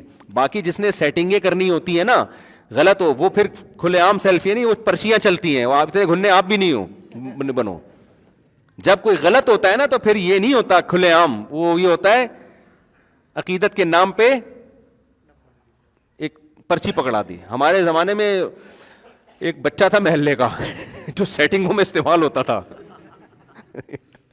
کسی نے بھی کسی لڑکی کو کوئی پرچی, اب تو موبائل آ گئے ہیں نا, تو پکڑا دی, وہ دے کر آ رہا ہے. ایک دن پکڑا گیا, پٹا وہ دبا کے نا, وہ پکڑا گیا تھا. تو جس نے غلط کرنا ہوتا ہے نا, اس کے اسٹائل یہ نہیں ہوتا, اس کا اسٹائل کچھ اور ہوتا ہے. وہ پھر چپکے سے مس کالیں, پھر کالوں کا جواب, پھر وہاں سے میسج بازیاں, پھر الٹی سیدھی حرکتیں, پھر کال, یہ سب, پھر چھپڑ میں ملاقاتیں. وہ بالکل ہی الگ اسٹائل ہوتا ہے. تو بدگمانی مت کیا کرو میرے بھائی, بہت ہو گیا میرے بھائی, بہت سارے سوالات رہ گئے. مفتی صاحب حدیث میں آتا ہے کہ جو اپنی زبان اور شرمگاہ کی حفاظت کرے میں جنت کی بات دیتا ہوں. بالکل حدیث میں آتا ہے جس نے زبان اور شرمگاہ کی حفاظت کر لی, میں اس کے لیے جنت کا ضامن. چونکہ یہ دو چیزوں کی حفاظت کی تو باقی دن بھی محفوظ ہو جائے گا. ایک صاحب نے مجھے کہا تم لوگ 24 نمبر مطلب دیوبند ہو تو بدعت کرتے ہو, جیسے کہ چلے, جماعت سے روزہ وغیرہ وغیرہ. بھائی مقصد اور ذریعے میں فرق ہے. ذریعہ میں شریعت نے کوئی بھی ذریعہ ہو آپ استعمال تبلیغ کا کر سکتے ہیں. جیسے دینی مدرسے ہیں, درس قرآن ہے. اب کوئی کہے کہ مفتی صاحب اتوار کو بیان کرنے, کہاں سے ثابت ہے اتوار کو بیان کرنا؟ تو ثابت ہے, دن آپ خود سلیکٹ کرو گے, کیا خیال ہے؟ تو ایسے ہی اللہ کے راستے میں دین کی تبلیغ کے لیے نکلنا, یہ تو قرآن و سنت سے ثابت ہے. باقی ترتیب آپ اپنے زمانے کے لحاظ سے 3 دن, اگر 2 دن کے لیے نکلتے ہیں تو کہتے ہیں اس کا کیا ثبوت ہے. تو یہ بالکل غلط بات. تو 24 نمبر پتہ نہیں کیوں کہتے ہیں ہم لوگ کو, کہتے ہیں لیکن کیوں کہتے ہیں مجھے معلوم نہیں ہے. آپ ذرا کوئی پوچھ کے بتانا, ایک آدھ نمبر ہم کم کر لیں گے. مفتی صاحب عرض یہ ہے کہ ہم جس طرح سے عام دہشت گردی ہو رہی ہے, مجرم پکڑے جا رہے ہیں, آپ سے درخواست ہے کہ یہ بات کریں جو مجرم پکڑے گئے ہیں ان کی سزا ہو. اس وقت مولانا عادل کا قاتل پولیس کی تحویل میں ہے. اگر واقعی پولیس کی تحویل میں ہے تو آپ احتجاج کریں, دھرنا دیں, حکومت پہ دباؤ ڈالیں کہ چھوٹے نہیں. وہ سمجھتے ہو اصل بات یہ کہ اتحاد ہی نہیں ہے نا, اکائیاں ہیں. کراچی میں قتل و غارت ہو رہا ہے, ایک تڑپ رہا ہوتا ہے, دوسرا دیکھ رہا ہوتا ہے. تو پھر تو جب قوموں کے ساتھ یہ ہوگا تو پھر اپنی باری کا انتظار کر رہے ہوتے ہیں. اب آپ دیکھو نا کراچی یونیورسٹی میں کس بے دردی سے اس کو شہید کیا ہے. تو میرا خیال ہے کہ اگر آپ کے پاس لائسنس والا اسلحہ ہوتا یونیورسٹی میں لڑکوں کے پاس, اب تو مجبوری ہے بھائی, گورنمنٹ ہمیں خود گویا ایسے حالات پیدا کر رہی ہے, وہ کہہ رہی ہے کہ ہم آپ کا ڈیفینس نہیں کر سکتے, آپ نے خود کرنا ہے. تو لائسنس والا اسلحہ ہوتا اور ایک لڑکا بہادری کر کے لڑ رہا ہے, 8-10 اور چپک جاتے, بندوق نکال لیتے اور جا کے اس ڈاکو کو پکڑتے. اس میں ہمت ہوتی اس پہ گولی چلاتا, اور اگر چلا دیتا تو خود بچ کے جاتا. پھر وہ اپنے ڈیفینس میں تو ڈاکو کو قتل کرنے کی قانونی اجازت ہے آپ کو. تو جب بزدل ہو جاتے ہو تو پھر قوموں کا مقدر یہی ہوتا ہے. اگر چور غصے کی حالت میں بیوی کو خلا لینے کے لیے بولے تو کیا خلا ہو جاتا ہے؟ رشتے پر کیا اثر پڑتا ہے؟ خلا نہیں ہو جائے گا جب تک بیوی اگر یوں کہے میں نے تمہیں خلا دیا, بیوی کہے میں نے قبول کیا, پھر ہو جائے گا. خلا یک طرفہ نہیں ہوتا, 2 طرفہ ہوتا ہے. تو اس میں آگے سے قبولنا بولو نا ضروری ہے. بیوی کہے میں آپ سے خلا لیتی ہوں, شوہر نے غصے میں کہہ دیا قبول ہے. صحیح ہے نا. تو غصے میں کیا ہو جائے گا, کیونکہ طلاق اور یہ طلاق سے ملتی جلتی جو بھی الفاظ ہیں نا یہ غصے میں بھی ہو جاتے ہیں. تو غصے میں تو کیوں دے رہے ہو, پاگل ہو گیا؟ تو محبت سے دے گا نہیں آدمی. آپ کی زیادہ شادیوں کے متعلق آگاہی, یہ مرد حضرات میں جذبہ, آگاہی کی وجہ سے مرد میں جذبہ پیدا ہو رہا ہے, کافی لوگ اس طرف متوجہ ہو رہے ہیں, اور میرے اپنے خاندان والے 3 افراد تیار ہو گئے ہیں, مگر ہمارے معاشرے میں خواتین اور گھر والے تیار نہیں, اور دوسری شادی والے کو رشتہ نہیں دیتے, شادی دفتر والے بھی دوسری کا سن کے بھگا دیتے ہیں. جو میرے ساتھ ہوا ہے سب وہی باتیں بتا رہا ہے. میں نے شادی دفتر میں فون کر کے ایک دفعہ بتایا, 2000 فلانے کی بات ہے, کافی پرانی, کہ کوئی تیسری کے لیے کوئی میں 2 ہیں. تو انہوں نے کہا دماغ خراب ہے آپ کا, 2 ہیں. میں نے کہا دیکھیں کوئی معذور ہوتی ہے. ایسا بدتمیزی سے فون بند کیا نا اس خاتون نے, اب شاید سنتی ہوں بیان, اتنی انسلٹ. میں نے کہا کوئی معذور ہو تو بھی ایسا بدتمیزی سے. میں نے کہا دیکھیں میں الگ کر دوں گا, معذور بھی چلے گی. بہت بدتمیزی کی انہوں نے میرے ساتھ. اچھا جن لوگوں نے مجھے ریجیکٹ کیا تھا نا 10 سال پہلے, 12 سال پہلے, ان میں سے بعض اب مجھ سے رابطے کر رہے ہیں. سمجھ میں آ رہی ہے بات؟ تو حالانکہ مجھے پہلے بہت میں نے پیچھے پڑا تھا, اب میں نے کہا بھائی اب میں نہیں ہو رہا مجھ سے. باقی زیادہ ڈیٹیل میں نہیں جانے کی ضرورت, زیادہ ڈیٹیل میں نہیں جانا چاہیے نا, یہ بہت بےغیرتی کی باتیں کرتے ہیں آج کل. اچھا میرے بھائی تیار نہیں ہو رہے, اس حوالے سے کوئی بھی کام نہیں ہو رہا. دوسری شادی والے حسرت سے گھوم رہے ہیں. آپ سے درخواست ہے کہ میں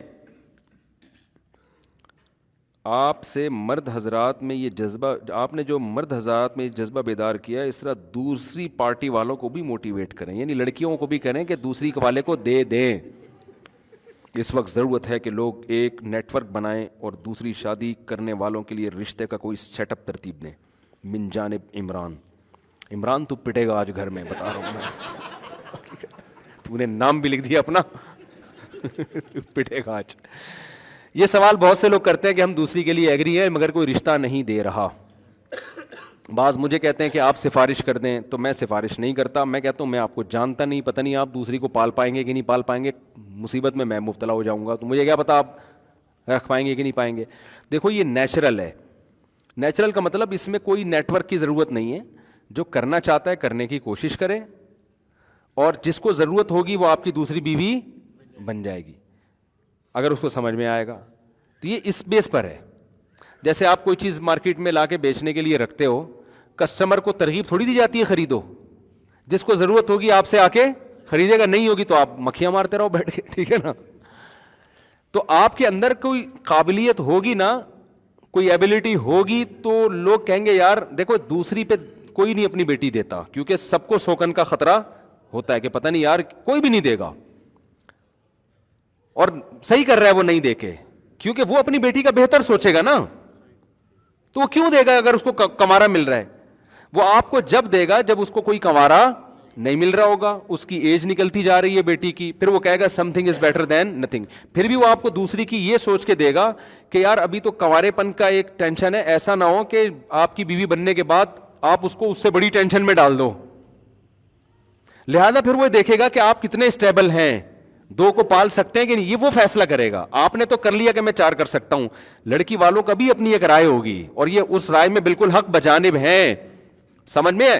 تو وہ دیکھیں گے کہ یار یہ 2 کو رکھ سکتا ہے کہ نہیں رکھ سکتا, کتنی آمدن ہے بھائی, آپ گھر کہاں دو گے, آپ میں پہلی کے ساتھ آپ کا سلوک کیسا ہے, تو یہ ان کا حق ہے. تو وہ تمام چیزوں سے گزر کے جب آپ پاس ہوگے تو وہ دیں گے, ورنہ وہ نہیں دیں گے, میری سفارش سے بھی نہیں دیں گے, اور دینا بھی نہیں چاہیے ان کو.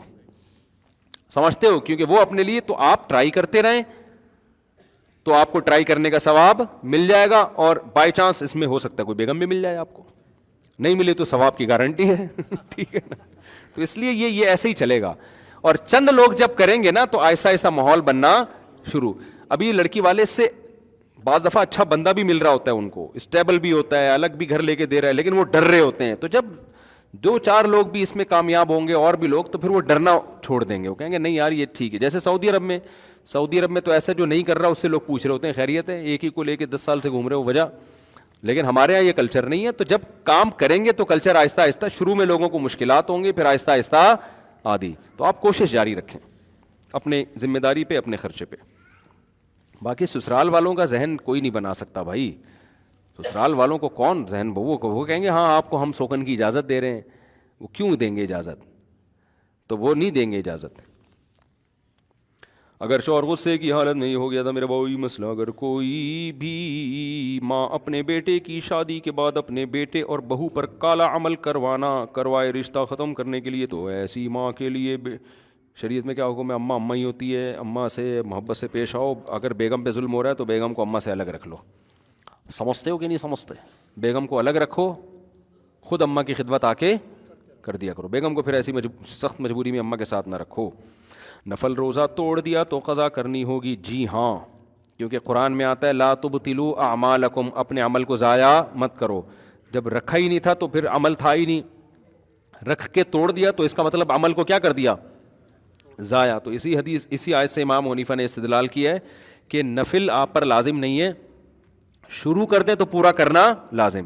دیگر ائمہ کے نزدیک نفل نماز توڑ دی واجب نہیں ہے, نفل روزہ توڑ دیا آپ پر قضا واجب نہیں ہے. امام حنیفہ کہتے ہیں نہیں, رکھنا ضروری نہیں تھا, جب کر لیا تو اس کی تکمیل کیا ہے؟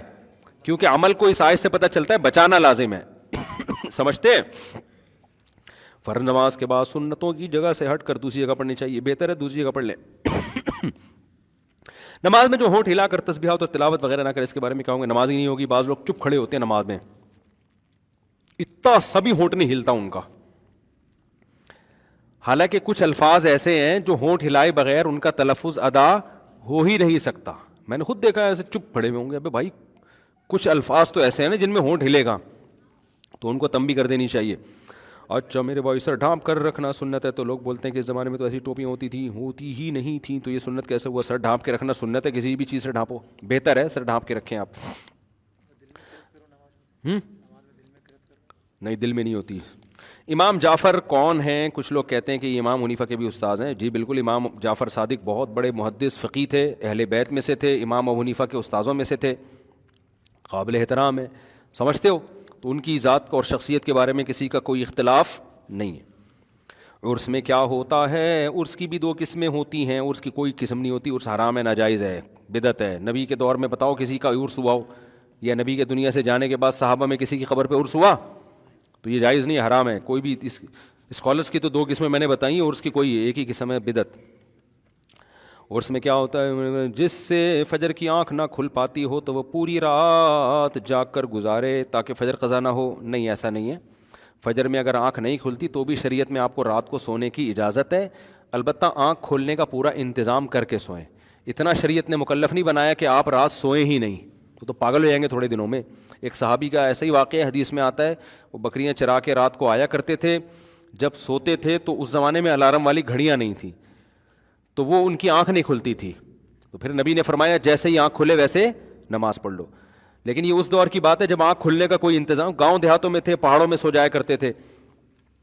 تو آنکھ کھلنے کا جب انتظام ہے تو کیونکہ یہ تو اختیار میں ہی نہیں ہے نا, تو شریعت نے اس کا مکلف نہیں بنایا کہ آپ سوئیں نہیں.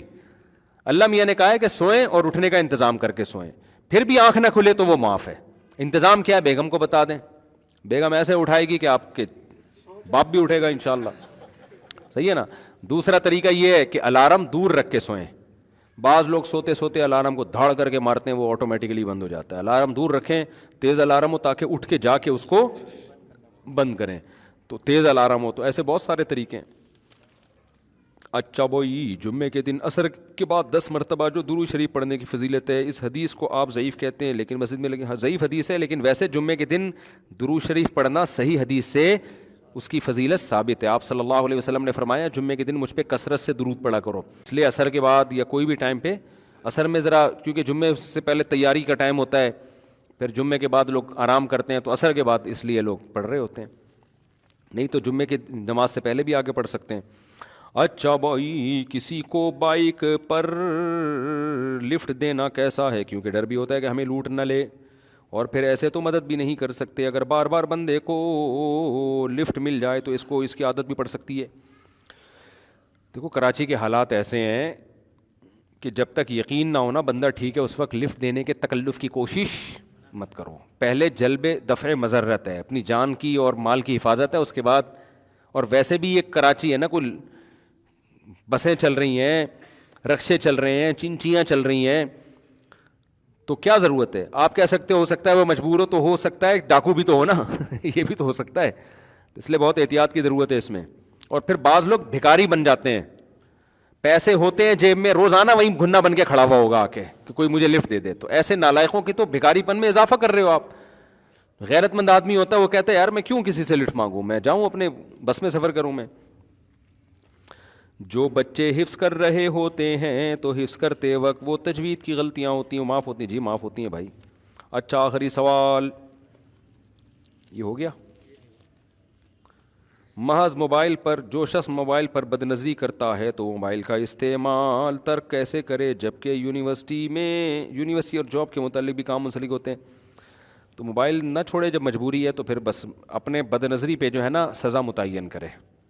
جب بد نظری کروں گا اتنے پیسے صدقہ کروں گا, یا اتنے روزے رکھوں گا, روزے سے زیادہ ہو جائیں, ابھی اتنا سزا مشکل ہو جاتی ہے تو پھر کرتا ہی نہیں آدمی. پیسے کچھ متعین کر لیں, جب کوئی بد نظری کی تو اتنے پیسے صدقہ. جیسے جیسے بد نظری کم ہو جائے نا, جب 100 دفعہ کرتے تھے تو 1000 روپے جا رہے تھے, ایک مثال دے رہا ہوں, تو تھوڑی سی کم ہوگی, جب سے تھوڑی سی کم ہوئی تو ریٹ کیا کر دیں, بڑھا دیں. تو ایسے آہستہ آہستہ انشاءاللہ کنٹرول ہو جائے گا, کیونکہ اب یہ چیزیں اس زمانے میں ان سے بالکل اجتناب کرنا یہ ممکن نہیں رہا ہے. اچھا میرے بھائی